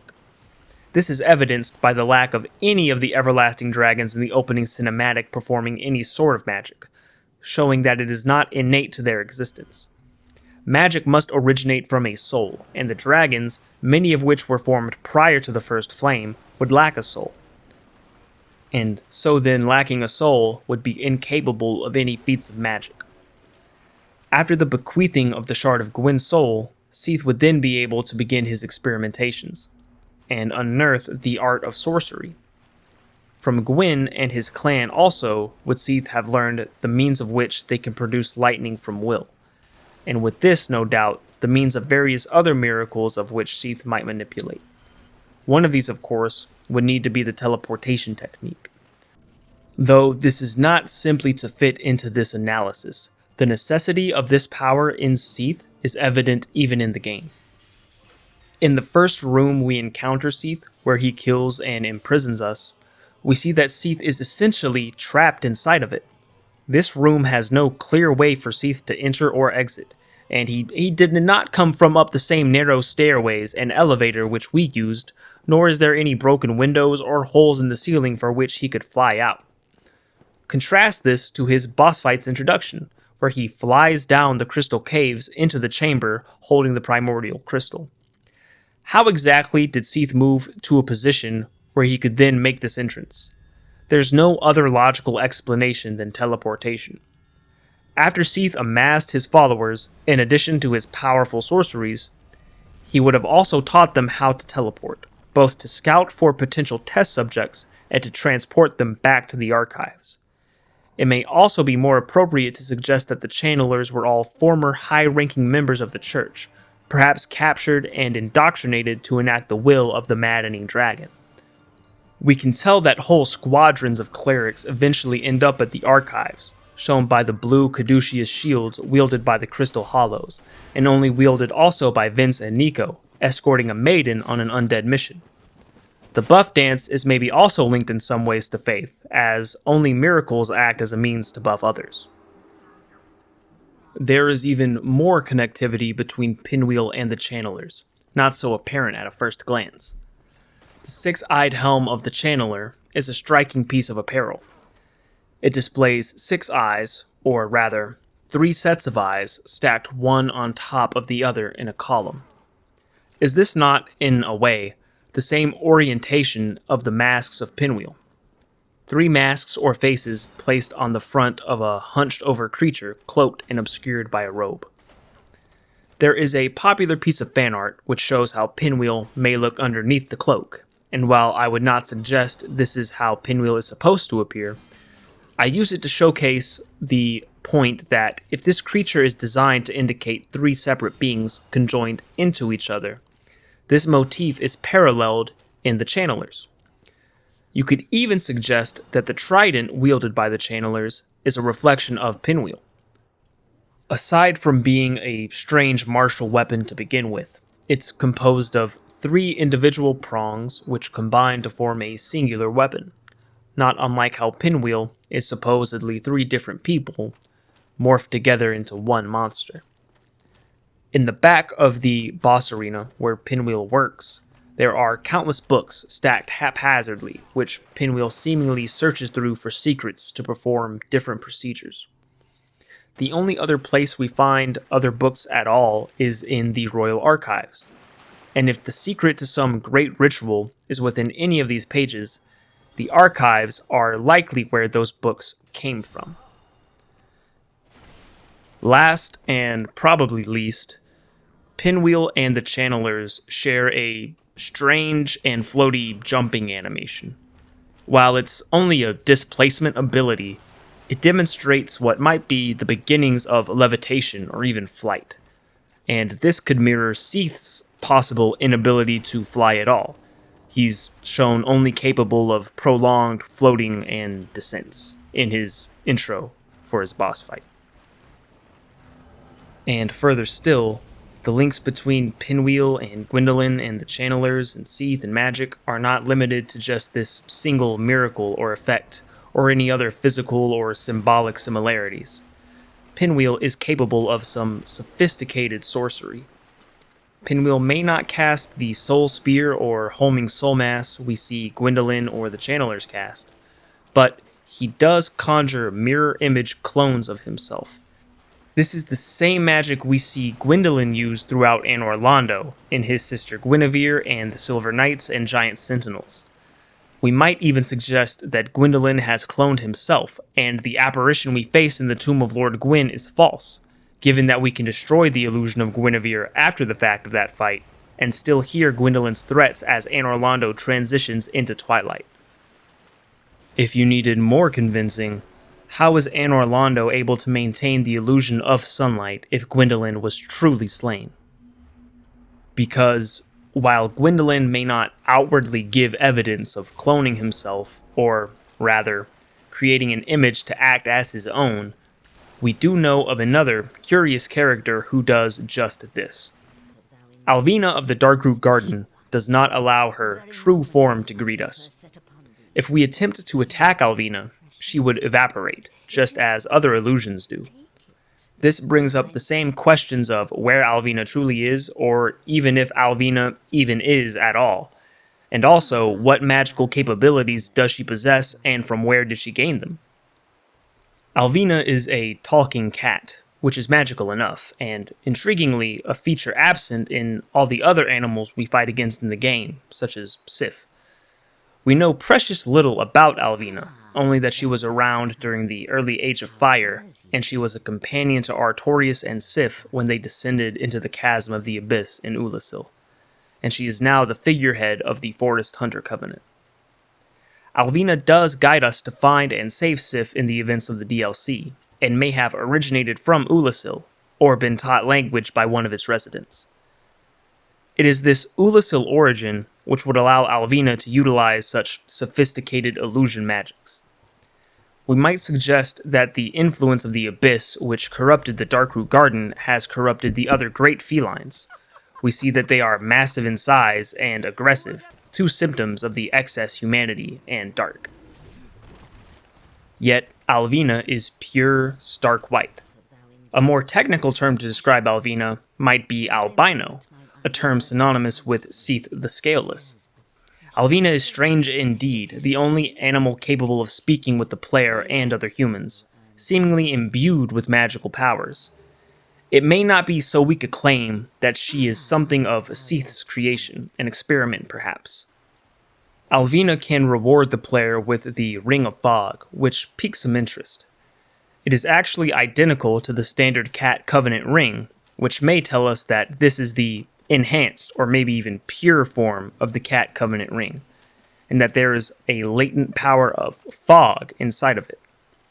Fog is a unique power to be wielded and crafted into a magical artifact, as it is the most primal force we know of in the game. Fog was what covered the unformed world before life, fire, and likely even the dragons. Fog might also be more prevalent throughout the game, depending on how fluid one is willing to work with the mechanics as they are described. Fog walls, quote unquote, are what the community has referred to the transitory doors that lead into boss encounters and new areas, though when approached, they are activated by, quote, traversing the white light. This could be telling us that all illusions and illusion magics we encounter in Lordran are deeply rooted in the nature of fog. This could perhaps be explained by the way fog acts in reality and how that action reflects the convoluted nature of time in Lordran. Fog is composed of many water particles suspended in the air. The particles might move about slightly on their own and could certainly be affected by outside forces acting upon it, but it will remain stagnant until it evaporates entirely. We might say that it is this stagnant fog which allows for the distortion of time and therefore reality in Lordran, and the emergence of the first flame allowed for the evaporation of it, and its dwindling allowed it to return. These fog gates that the player enter may not simply be transitions between areas and boss fights, but the sections of the world where this reality-distorting fog has begun to settle back into place, allowing for the intersection of player interactions and assistance. The Rite of Kindling has long been thought as the power of the Gravelord, simply because it is dropped by Pinwheel, and as stated previously, there is nothing to indicate that the Rite was ever a power of Nito or his to possess. If the Rite was passed down among high-ranking clerics, then it is likely that such a cleric was laid to rest in the Catacombs, or Tomb of the Giants. There is, of course, this stone blacksmith who holds the large divine ember, tucked in another massive coffin, an ember which is either guarded or protected by several giant skeletons. As shown and told to us, the divine is a power that should allow an adventurer to prevail in the catacombs, and perhaps, canonically, it is used this way. However, if such divine embers are the property of the church, and the greater of the two in the game is found in the Tomb of the Giants, has the church not long been established in Nito's domain and the catacombs? And while the Way of White would indeed extend its reach as far and wide as possible, for what purpose would a divine blacksmith be needed to forge weapons here? It could be that the church feared Nito and his necromantic powers, and perhaps thought he would send a skeleton force to attack the overworld of Lordran. It should be noted that the large divine ember and the Rite of Kindling share an association with secret rites pertaining to the church. These may be context clues enough to conclude that the Way of White was setting up positions outside of Nito's lair in secrecy. If the church engages in undead hunts, then Nito, who has the capability to deliver death and permit undeath, would be held in some contention, no doubt. But this sounds very similar to the much-discussed plot against the gods, a devoted coalition whose remnants are found in the Tomb of the Giants. While it is possible that some of these church hunters may have eventually turned against the gods or plain assisted in the formation of the following of the occult, it also mirrors the goal of the Black Knights to repel the demons emerging from Lost Izalith. It appears that the gods are not in alignment with their ideals, and perhaps never were. We might even guess that Gwyn has used his power to seal away Nito, Izalith, and Seath to keep them trapped, so that the chosen undead would not be able to slay them in their respective domains, and are sealed by the Great Lord's power, prior to the placement of the Lord vessel. Is this a measure to protect the souls of the lords, or a measure to reduce the reach and influence they may have on Lordran? Additionally, The Lord's power wall, leading to Nito specifically, is much smaller and encloses the least amount of space, whereas those leading into the Duke's archives and Lost Izalith are grand, giant doorways with very large spaces held beyond them. This might speak on the level of threats they pose to the will of Gwyn, or the amount of power Gwyn is capable of sealing them with. There is, of course, the exception of the Four Kings in New Londo, which was effectively sealed away in its flooding after his departure to link the First Flame. If Nito bestows the player with his items in an act of desperation, as has been speculated, then this secret church presence has likely squandered his plans and motivations for some time, and the church may have even established a Titanite demon outside the access point for the Gravelord servants. And these Gravelord servants may have been the chief targets of the undead hunts within the Catacombs, by clerics wielding powerful divine weapons to prevent the resurrection of the undead, and bolstered with the rite of kindling to engage their enemies for as long as possible. If we are to extend a branch and play along with the notion that there is a canonical reasoning as to why the chosen undead is never quote-unquote gravelorded, at least in the first, i.e. quote-unquote canon playthrough, then it would appear as if this campaign was successful. There is not one instance of a Black Phantom that will inhabit the player when playing offline, under any circumstance. There is neither any NPC that is stated or inferred to have had any direct connection to Nito at all, much less act as a Gravelord servant. Though the persisting question is, what is Pinwheel using the Rite of Kindling for? Functionally, it takes one's humanity and further fuels the bonfire to produce more Estus. While we could specify further that we are actually bolstering the Fire Keepers through the sacrifice of humanity, it is still a function seemingly useless to Pinwheel. No matter the exact circumstances of how either part of Pinwheel acquired the right, it is in his possession, and must have been for some time now. So long that the undead mission, or the ones we witness in the game, are the cause for its retrieval. Perhaps that deeper root question is, why does the Way of White desire this right back? Or what purpose do they need it for? Or why has Pinwheel been withholding it for so long? On a mechanical level, the right sacrifices a portion of humanity, that which the undead cling to so that they might retain their will to live, so that they can bolster a bonfire and therefore a firekeeper to produce and extract more Estus. Estus is never given an in-depth description as to what it's composed of, but drinking it allows the undead to regenerate. Through the Rite of Kindling, there may be a more sinister motivation than previously thought possible. Deep into the Tomb of the Giants, just before Nito's lair, is the cavern containing the Pinwheel clones and the Skeleton Children.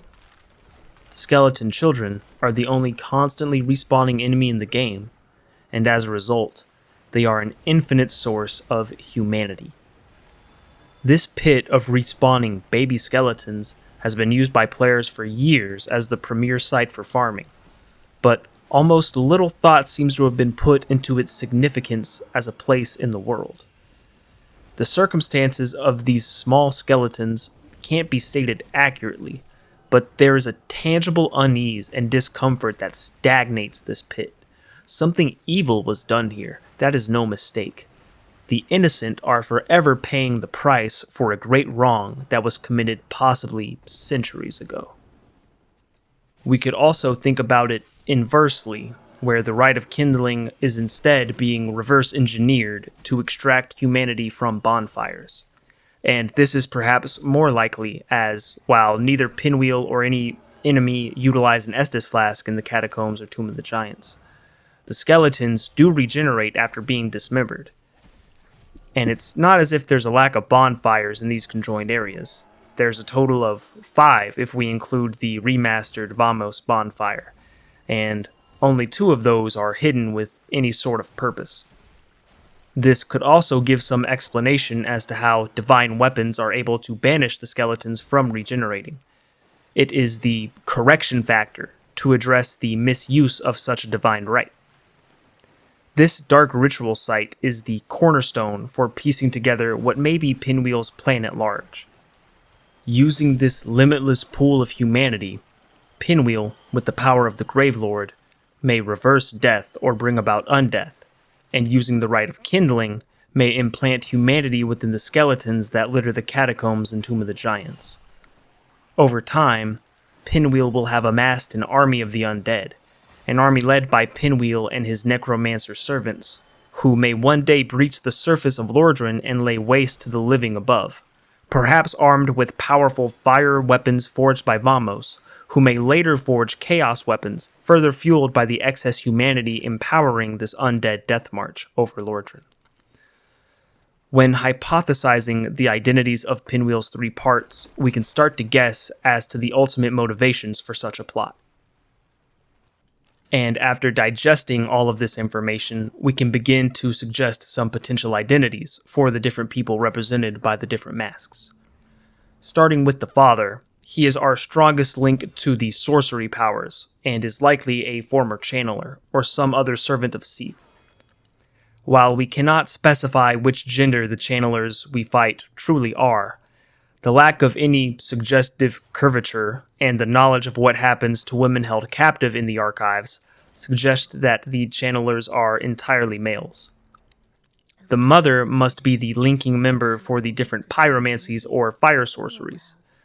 Furthermore, the mother is not just any pyromancer, but is perhaps the last daughter of chaos yet unaccounted for in the game. The intro cinematic shows 7 daughters surrounding Izalith, and in-game these are typically counted as 1. Quelaag, 2. the Fair Lady, 3. Quaylana, 4. the daughter outside of the Bed of Chaos boss arena, with 5 and 6 commonly believed to be the 2 tendrils on either side of the Bed of Chaos, now fused with it, or maybe binding that unstable nature of the Chaos Flame, as when they are destroyed, the Chaos power begins to manifest outwardly. The 7th daughter, then, is thought to be this corpse in front of ceaseless discharge, with the common idea that Quaylana somehow arranged her death in order to fake her own, and then escape Izalith and the demon ruins. If not for the current state of all other Daughters of Chaos, this theory could be more easily believed, yet since we encounter, presumably, all other daughters in some form or fashion, why then should one alone be simply deceased? We know that Quaylana, Quelaag, and the Fair Lady escaped Izalith, though at different points in time it seems. Is it too strange to suggest that another daughter escaped as well? The smoking gun here is this strange script which trails along the lit lanterns Pinwheel holds, which resembles that of the script of Izalith, present on Quelaag, Ceaseless Discharge, and the Bed of Chaos. The words, and also the flame power she brings, are now infused with a bright divine tint, which is brought about by the child. The child is most likely a firekeeper, or perhaps a maiden, or even a blade of the Dark Moon, not unlike the Dark Moon Knightess. Where the mask of the father necessitates a masculine figure, and the mother a feminine figure, the mask of the child, in name and design, is left androgynous. So, while we can't speak factually about the child's gender, we can't deny that it's left up for our interpretations. And given the range of Pinwheel's abilities, which span across all branches of magic, it makes sense to have an entity to fulfill the domain of miracles. Portraying the child in this role gives that failsafe to account for the potential source of those miracle abilities we see Pinwheel use. It's also in the portrayal of the child as a firekeeper, where we can envision a likely circumstance where Pinwheel came to become Pinwheel.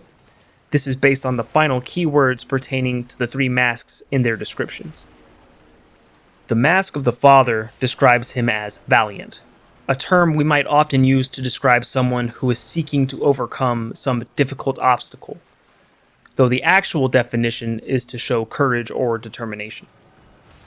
We could understand the role of a channeler or servant to Seath to acquire a certain level of danger and obstacle, and while we may typically use valiant to describe someone more ceremoniously in praise, the parameters to meet this descriptor would very well be met by one acting in this role.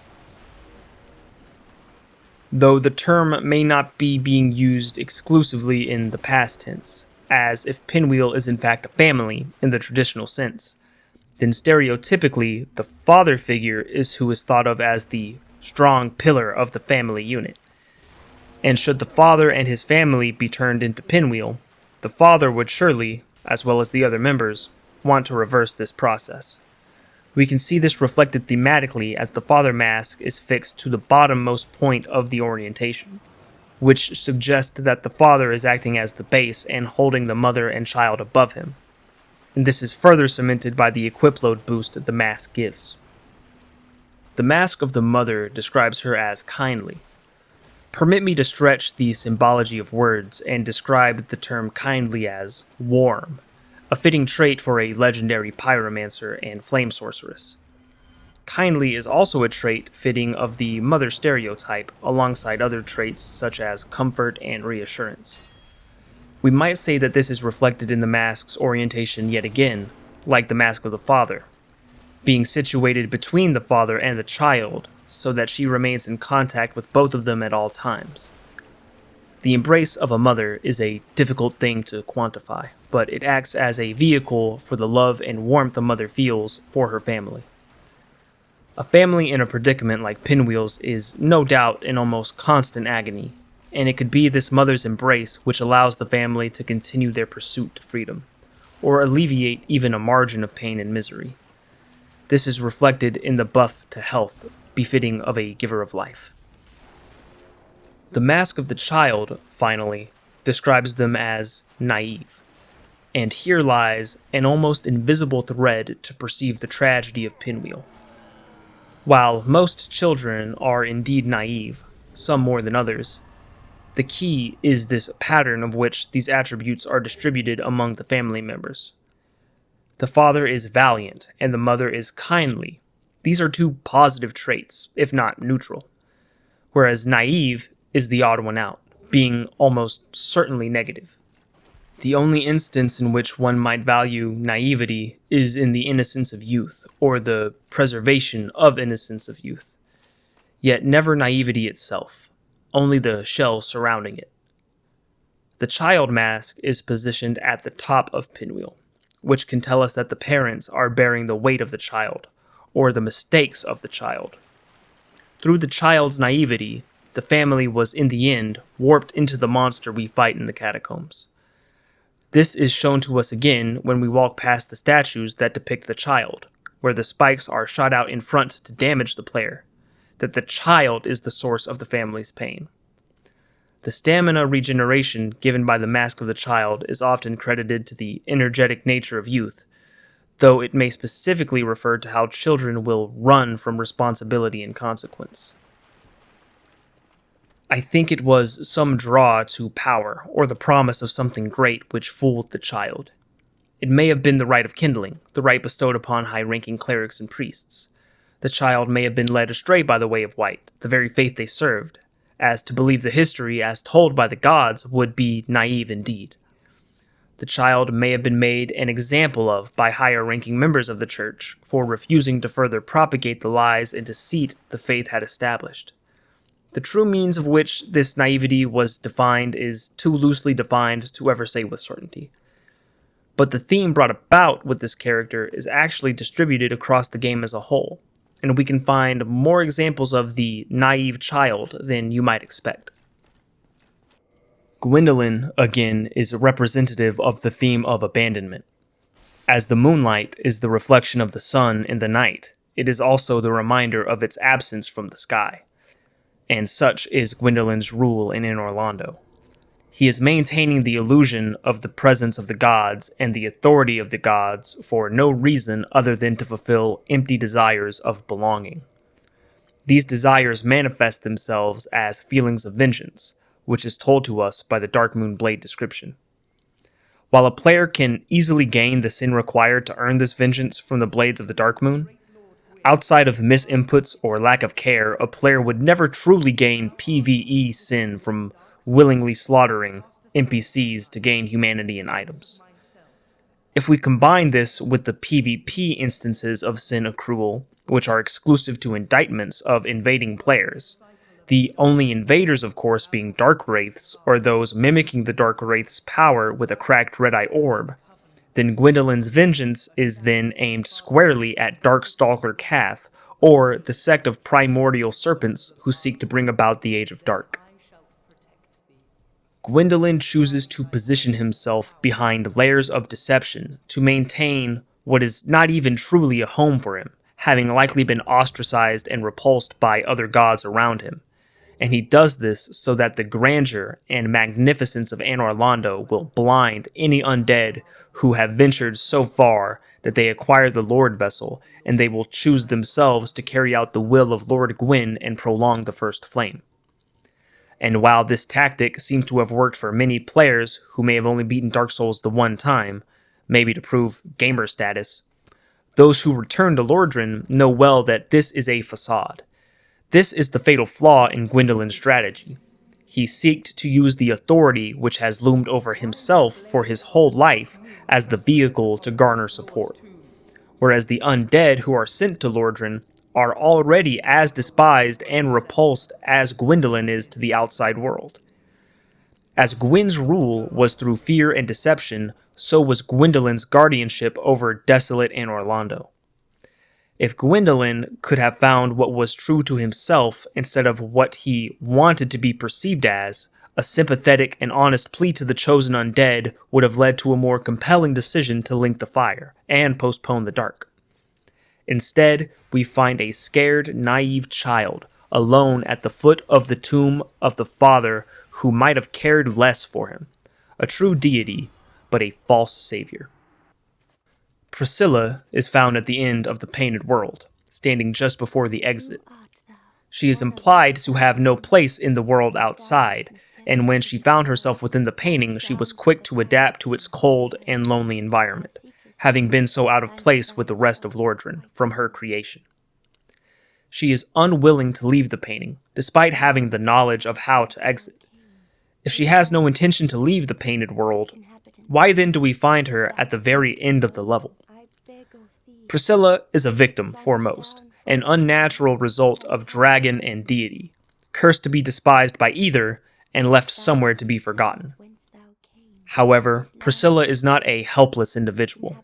She is imbued with the life hunt ability, feared by the gods, and was the likely reasoning behind her entrapment. Yet she is capable of other feats of magic exclusive to her. She can influence and control the elements of cold, snow, and ice. She is also the only person who is able to become entirely invisible, seemingly without the risk of dissipation, alluded to by the hidden body sorcery, and evidenced by all other hidden effects in the game, only showing translucency. This might be possible due to Priscilla's half-mortal, half-material nature, being a crossbreed of the dragons, indicated by how instances of pure invisibility are only presented in material objects, such as the statue in the Ornstein and Small Boss Arena, and the hidden weapon sorcery, completely hiding the player's weapon. It is no secret that Priscilla was originally designed to be a heroine of sorts, and analyzing her toolkit, she would be a very powerful ally, one who can effectively bypass all the defenses of the gods and end their lives swiftly. Priscilla is perhaps the most powerful being we meet, and yet she is content to anchor herself to the Painted World forever, be it through brutal indoctrination and relentless ostracization, or of her own volition through strong spirit or weak spirit. She chooses to stay in the painting, unaware or uncaring that she could bring about a great change in the world. Priscilla, above all, might represent the latent potential and unique perspectives that everyone possesses deep inside of them, yet through self-doubt and anguish will willingly suppress their strengths so as not to risk any disruption to the misery they have grown comfortable with. While the circumstances of her creation are certainly naive in their attempt to bridge the gap between mortal and immortal, Priscilla is by that very mistake a naive child. Localized more to the Catacombs, we arrive to Rhea of Thuriland. When she arrives at Firelink Shrine, we learn from Petrus that she is the youngest daughter of the House of Thuriland. Later on, Petrus will say that she is, quote, not worth her salt without her family name. These pieces of dialogue pose a question. Why has Rhea been chosen for this undead mission? Surely there are more church members such as Petrus, Vince, or Nico who can brave the catacombs with arms and armor than there are blood relatives to the House of Thurland. Even if the mission requires a female cleric, there would be no shortage of other volunteers or undead who could take her place.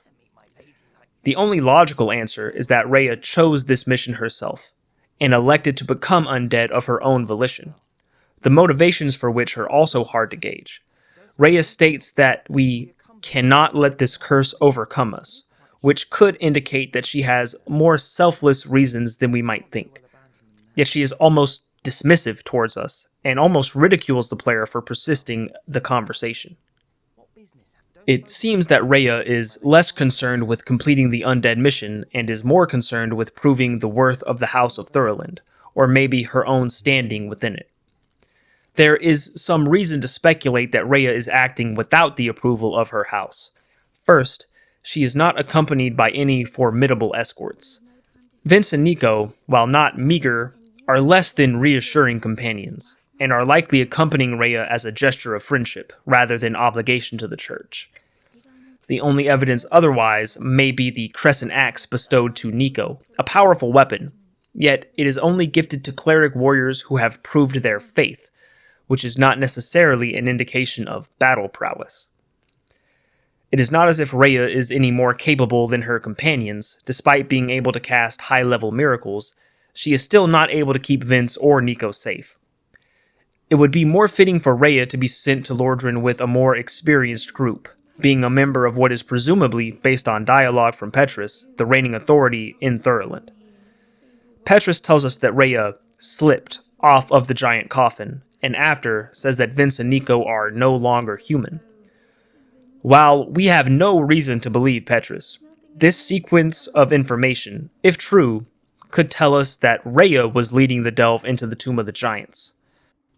If Petrus is given the chance to murder Rhea, we will find a pendant where she was praying, likely a reminder of her home life, and her last words can reference her father. Evaluating all of the information, it seems that Rhea is someone who is overeager to prove her worth, despite not knowing the worth she is already in possession of, or the worth she might acquire upon the completion of the undead mission. We might overconfidently label those who invest in the teachings of the Way of the White as naive, and while generally that may hold true, Rhea's case is more developed. This is a woman who was born into the church, and raised, or perhaps rather indoctrinated with their values for her entire life. A house in such standing must be under heavy scrutiny, and that scrutiny would no doubt seep into the house as a whole, where patriarchs and matriarch figures mold their sons and daughters to be pristine and perfect depictions of sainthood and devotion. The burden of upholding this image must be difficult for anyone to bear, though it may have been ineffective in swaying the means in which Rhea thinks for herself and her views towards the undead curse or prophecy. Throughout deep fantasy media, the direct family members of high governing houses seldom ever are expected, if even allowed, to enlist in any such battles. They are kept safe and protected so that the royal line and the order of succession may remain in place. Rhea forsook the wishes of her house and became undead, choosing her old schoolmates as her escorts, as no others would go against the church's wishes. 3 utterly inexperienced graduates, who swiftly meet their demise after arriving in Lordran, incapable of completing the mission they set out to accomplish, in the quest to prove the worth of herself to the House of Thurland, and prove the house's place as the ruling authority, Rhea doomed herself and her 2 closest companions. Though admittedly raised upon values and myth which only tell half-truths, serve only to persist the Age of Fire, Rhea is like so many before her, a naive child. Running off of Rhea and her significance to the overall story, we can start a more micro-analysis where we determine the series of events as pertain to the different NPCs that we can find within the Catacombs. The different characters we find in the catacombs appear to interact in a linear series of events, but there's more to interpret than is readily apparent.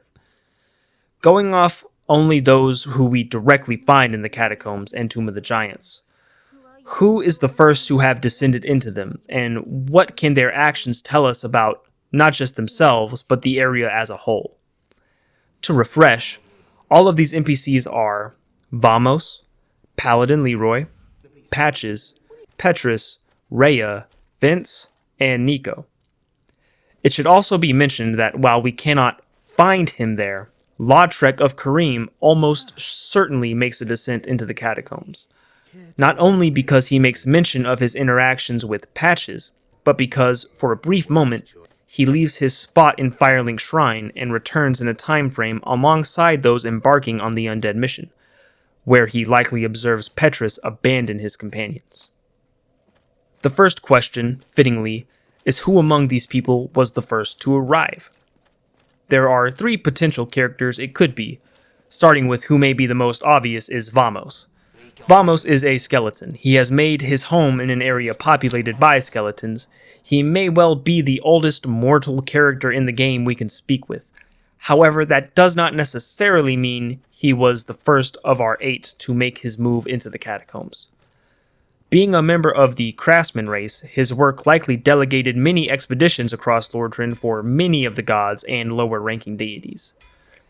While Vamos being the first is the safest possibility, his makeshift workshop deep into the already completed area are indications he may have arrived at a later time. The next most likely character to enter the catacombs is a surprise toss-up. All signs point towards Paladin Leroy, the first undead created by the Way of White for the first undead mission. We can tell from the descriptions of his weapons and armor that they are ancient relics, forged so long ago that their original power has long faded. The order of his appearance is uncertain through one question. Was the first undead mission the same as the undead mission that Rhea, Vince, and Nico are tasked with? That is to say, is Leroy also tasked with the locating of the Rite of Kindling, or is he sent to Nito's domain for another reason?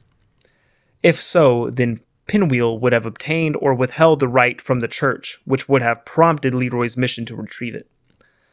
All this to say that Pinwheel would have stolen the power of the Gravelord and assumed reign over the catacombs before Leroy's arrival. And if that's the case, then another NPC could have come along before Leroy. That being Patches.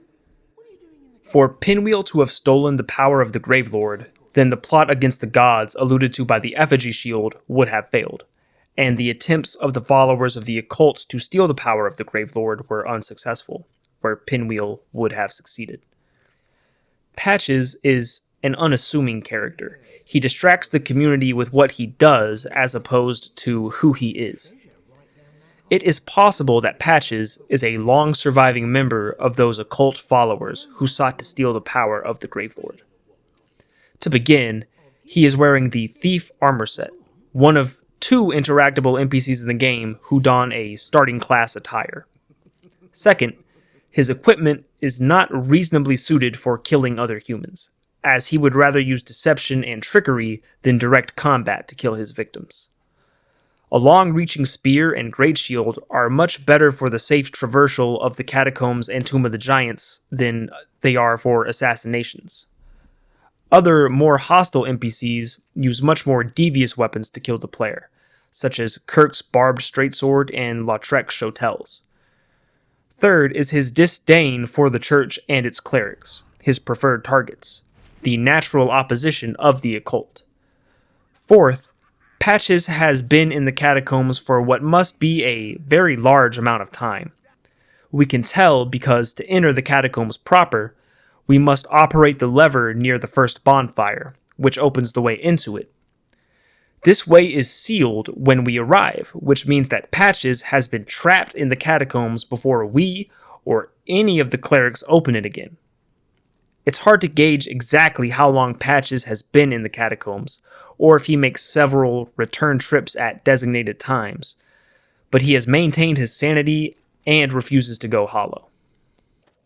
Here is when Lautrec would most likely have made his attempt to investigate the catacombs. For what reasons or motivations might he have to do so? Lautrec's quest seems to be foremost for his idol deity, Fina. Lautrec wears the Ring of Favor and Protection, a ring which you are surely aware increases the wearer's HP, equip load, and stamina. Invoking FromSoft's lore, since we haven't in a while, this combination is so very close to that of the masks of Pinwheel, it is almost impossible to look past. The minute difference in the ring's boost to stamina and the mask's boost to stamina regeneration is the only flaw in the parallel, but the remaining evidence is just enough to spark some speculation. Perhaps enough speculation for one such as Lautrec to even investigate the catacombs himself, thinking to uncover some supposed secret or fulfill some obligation to Fina. You could even theorize that there is a connection to Fina and Pinwheel based on these masks. Alternatively, Lautrec might be seeking the right of kindling for himself to prevent its use by the way of light or others sympathetic to the church or the gods. As a killer of firekeepers, he would naturally desire to quell any favor and reliance others feel towards them and their bonfires. Either way, this is when he descends into the catacombs, likely meets Patches and is subsequently tricked by him, maybe even falling victim to the same rotating bridge trap as we do, and then decides to return to Firelink, but not before observing the group of clerics enter on their undead mission. As a side note, it's very funny to imagine Lautrec sealing Patches in the catacombs after being tricked by him. Finally enters the squadron of clerics. It is not unfounded to suggest that Petrus has entered the catacombs before now. It has often been suggested that he regularly lures freshly recruited clerics to their demise in the dark of the Gravelord. However, this is not corroborated by any evidence, and is not stated by Petrus after confronting him with Lautrec's testimony. While they all enter as one, based on the dialogue we gather from Rhea and Petrus, we might be able to surmise their formation as they descend to the catacombs. Rhea is said to have slipped off of a giant coffin. The coffin in question is probably the one we slide down to end up in front of Patches. We can safely guess that Rhea ended in her stranded position of her own mistake, as she will only reference Patches as tricking Vince and Nico, and only if Patches is still alive. This also tells us that Vince and Nico's demise are not entirely the fault of Patches, and would have occurred regardless if he tricked them or not. This gives some evidence that the drop into the pit Patches would push us into, and we find Rhea in, is not fatal to those who plummet in it. We can imagine now that after sliding off the coffin, Rhea tumbled, and her momentum carried her off the cliffside. With the context of Rhea's dialogue indicating that Patches tricked Vince and Nico, and not herself, there are two separate series of events that must have taken place. Foremost, Rhea led the charge into the Tomb of the Giants, and after tumbling into the darkness, Vince and Nico followed after her, to be trapped by Patches. The alternative is the reverse order, where Vince and Nico lead the way and are fooled by Patches, giving reason for Rhea to attempt a rescue. The former theory stands as more reasonable, as if Patches were able to fool the two cleric warriors, then he would certainly be capable of fooling, if not outright killing Rhea. We call upon the means in which Rhea views her undead mission and curse, and perhaps led the way through her faith alone as a desire to prove the worth of her family name, or maybe her worth to her family name. Petrus then would be awaiting at the top of the coffin, and based on his dialogue, being aware that Vince and Nico turn hollow, he may have stood idle for some time to witness their fate. This could also run counter to the order in which the clerics descend, and perhaps after hearing their demise, convinced Rhea to pursue, while remaining out of harm's way at the top of the coffin. There is a strange disconnect between these events, in that Petrus makes no mention of Patches. Despite that Vince and Nico may be tricked by him, Petrus is made aware of their hollowing, and that Patches knows of Petrus. I would use the convolution of time only as a last resort to answer these discrepancies, as they would have taken place very close together. Can it be suggested that Patches and Petrus have a sort of agreement not made clear to the player? It has always felt strange that Patches takes no action against Petrus, despite lingering quite close to him at Firelink Shrine, and labeling Petrus as among the worst the church has to offer, which, to reiterate, comes from perhaps the person who hates the Way of White the most. After all, Patches has no qualms leading Vince, Nico, the player, possibly Rhea, and who knows how many others to their deaths, yet Petrus is safe from his wrath. While Rhea might not greet the chosen undead with the warmest of tones, she is hardly a bad person. She in fact possesses the largest amount of humanities any NPC has in the game, a testament to her good nature. And while we only have so much information on Vince or Nico, they strike us as more positive than outwardly evil. All of this to say that, while clerics on undead missions are perhaps unwittingly doing the bidding of an evil theocratic society, the individuals are operating under good intentions, and are seemingly good within their souls. Yet Petrus, of all, the self-labeled wolf in sheep's clothing, is safe from Patches. Whether or not they address each other in the Catacombs, it is now that Petrus makes his way back towards Firelink Shrine. It is also here where he and Lautrec's paths intersect. It is not as if either character's words can be taken at face value, though Lautrec mentions he overheard his tip from a fleeing old man, which could be telling us that this occurred during Petrus's ascension from the Catacombs. We should also make note of how Lautrec refers to Vince and Nico's fate with a slight difference, saying that her followers either fled or were reduced to hollows. And if this information came from Petrus himself, it might mean that Petrus, in fact, did not linger to observe their deaths, and perhaps has not met Patches at all. It is seemingly strange that Petrus will not attempt to kill either Lautrec or the Chosen Undead after giving this information. In fact, it is evident that Petrus revels in retelling this to others.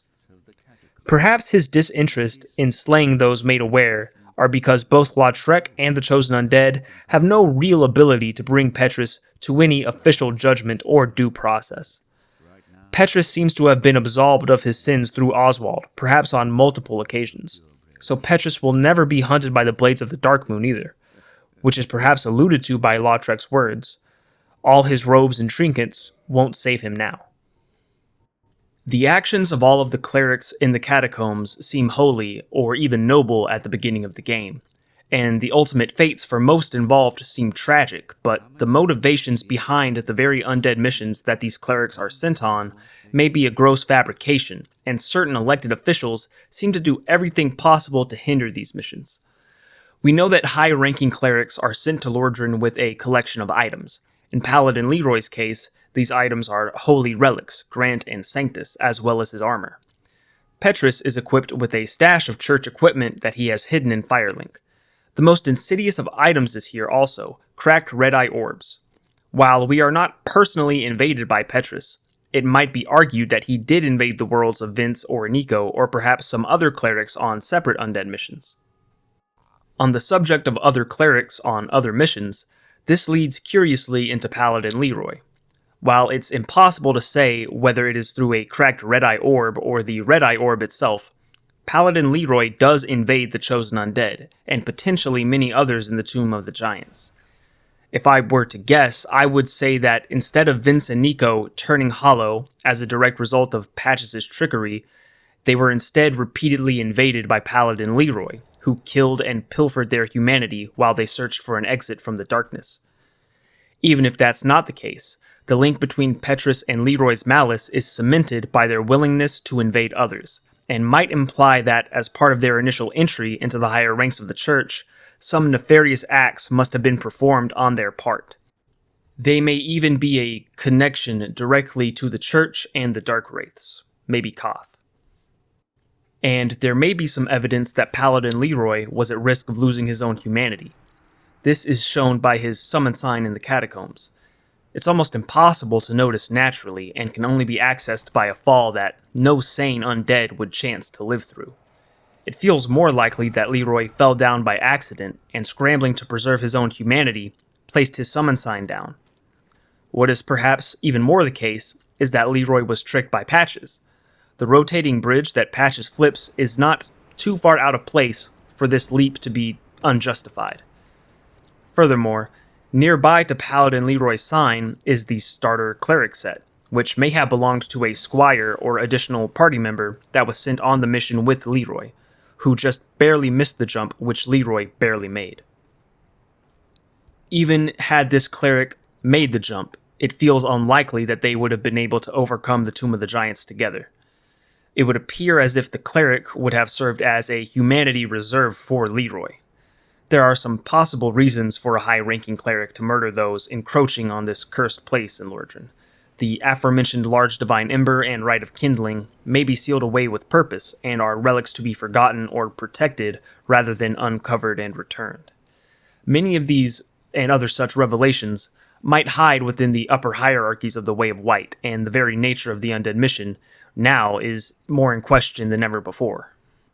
We can safely say that these undead missions that clerics are being sent on do not always have the same goals. If the goal of the undead mission is to acquire the Rite of Kindling, then there is not a reasonable explanation as to why it has not been uncovered by now. If we are to assume that all NPCs traverse through the catacombs in the same means as the chosen undead, and that there are no hidden paths inaccessible to the player, then they all must funnel into the giant coffin that we encounter Pinwheel in. Pinwheel, being in possession of the Rite of Kindling, would have assuredly perished at the hands of any of those NPCs who passed through. It's not just a matter of Pinwheel's weaknesses either. Their odds are simply stacked too high against him. Paladin Leroy is equipped with two of the most powerful relics ever created, and at the time we summon him, might be infused with their full power, which we can witness as he destroys Pinwheel almost instantly. The Cleric Squadron simply have the power of numbers on their side, as this is the moment all four of them must have remained as a unit. There are only two explanations. Either Leroy and the group did not encounter Pinwheel at all in his arena, or there was only an imitation Pinwheel, a clone Pinwheel, that was in there when they arrived. Pinwheel could very well have left on an excursion within the tomb or elsewhere to retrieve more materials for more rituals, leaving a clone as a sort of guard. But suppose the giant coffin was empty, and all the NPCs were able to continue their trek into the Tomb of the Giants. While the cleric's journey comes to an end very soon after this exit, Paladin Leroy is able to make it all the way to Gravelord Nito. Just before Nito's boss arena is this dark ritual chamber, where the infant skeletons and Pinwheel clones linger. If Pinwheel was not in his giant coffin, it's likely he would have been encountered here. And though we often understand Pinwheel as a very weak being, perhaps earlier in the timeline, Pinwheel was much more powerful. Not unlike how, over the ages, the power of Grant and Sanctus has been diminished. Perhaps, too, the power of Pinwheel began to wane with the increased amount of permanent clones he summons. It could be this that drove Leroy to dive into the Gravelord's pit, where he met his ultimate death, ushered in by Nito himself, in all likelihood. If these undead missions are as they are portrayed by the characters we meet, it seems that Leroy may have been quite close to achieving his goal, and only in the end succumbed to either force or fear. Though, if the undead mission is not as such, what is Leroy doing all the way down here, which, disregarding Ash Lake and possibly the kiln of the First Flame, is the deepest point of the world? It has been suggested that Leroy is or is acting as a Gravelord, and while the Gravelord Covenant is totally lacking in the offline content, and we would love for any online exclusive covenants to have a place in the offline game, this simply doesn't hold any water, given the location of Leroy's corpse and the Red Eye invasions we are subject to. It has also been said that Leroy is invading the player because he witnesses the Chosen Undead acquire the Rite of Kindling, which is more compelling, but lacks in-game logic. Time is convoluted, is infamously fluid with its applications in terms of lore speculation, yet, given there are no parallel moments even close to this theory, sufficiently discredits it. The answer to the true nature of these missions is hidden deep with this invasion, and the implied invasions of Petrus. There are certain members of this religion sent to its oldest, most sacred places to kill any others who also enter them. It could be that the ultimate goal for the undead missions is to steal the power of the Gravelord. This is why all the characters push through not only Pinwheel, but where the Rite of Kindling would most likely be found, near to the other church influence, the large divine ember. Though Nito is not extraordinarily weak when we find him, it makes us wonder how Leroy might have perished at his hands.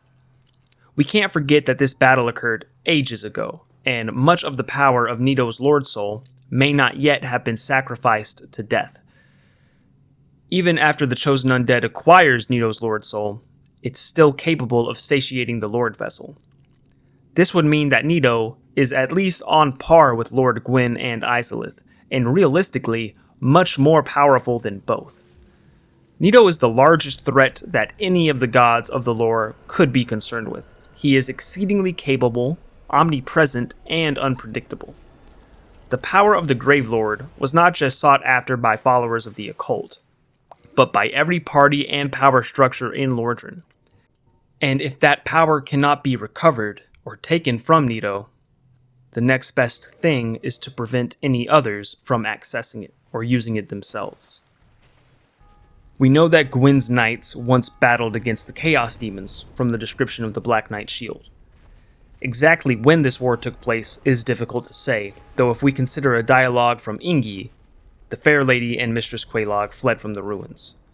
Could imply that not only has the Bed of Chaos stabilized and become the seedbed for demons, but that the Daughters of Chaos, at least Quelaag and the Fair Lady, had become fused with the demon power brought about by the Chaos Flame by the time the war had ended.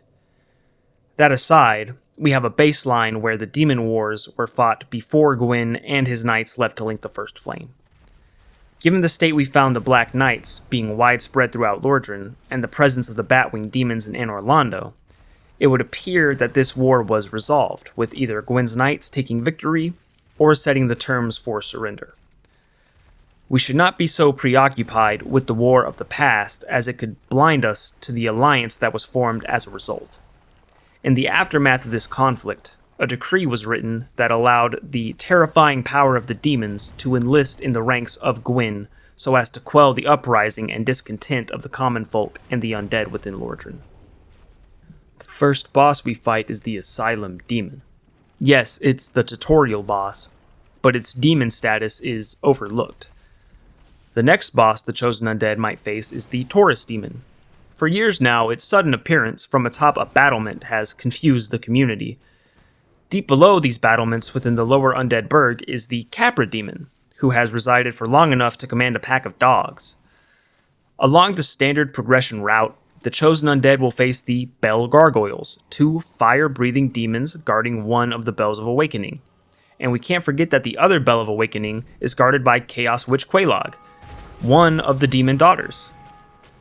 The demons are not simply littered about Lordran, they are strategically placed to impose the Chosen Undead and mitigate the threat of the dark. The Black Knights are absent from the demon ruins and Lost Isolith, which is, more than likely, a term of this arrangement. Yet, all of this time warring against each other led way for Nito to go unnoticed and bide his time, until the demon wars came to an end and this alliance extended further. The red and white round shield is a drop from the Catacombs skeletons, and it's quite ordinary. But in its item description, it's stated to show an impressive red and white design. But what exactly impresses with this color pattern? Unless it was stated outright to us, this design would be considered standard or even boring and mundane. And it's not as though there are no other shields which have either or both colors already. What then must impress with this shield is what it represents in the world. The color coding of Lordran would say that the color white is that of the gods and divinity. Red then is that of fire and chaos. The merging of these cultures led to a concentrated effort to eliminate Gravelord Nito from the playing field. From this effort, a branch of soldiers loyal to the lords were stationed in the catacombs. With this, we understand that the true undead mission may not be the retrieval of the Rite of Kindling, but the assassination of Gravelord Nito. It can be a little difficult to recall or understand each core point that someone tries to make, especially in such a long lore analysis video.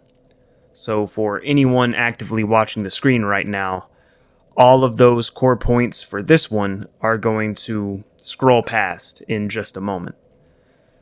Take your time to read them at your leisure. Feel free to roll back to any portion of this video.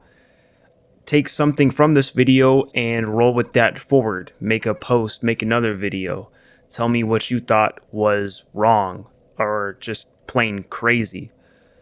Or if you thought something was actually kind of smart, or you found a new way to interpret the game, or even a certain aspect of the game. Let it be known. Make your own video. Do your own thing. Have your own fun. I know the well is running quite dry for the Dark Souls lore enthusiasts out here, but I'm happy to have thrown my little piece onto the pile. To reiterate for the final time, whether or not any of these points make sense, are valid, are crazy, etc., that's beside the point. What's important is that there are pieces in place, scattered far apart, close together, which allow for all of these ideas to even be thought of. And that is what makes Dark Souls probably the greatest game of all time. For right now, at least.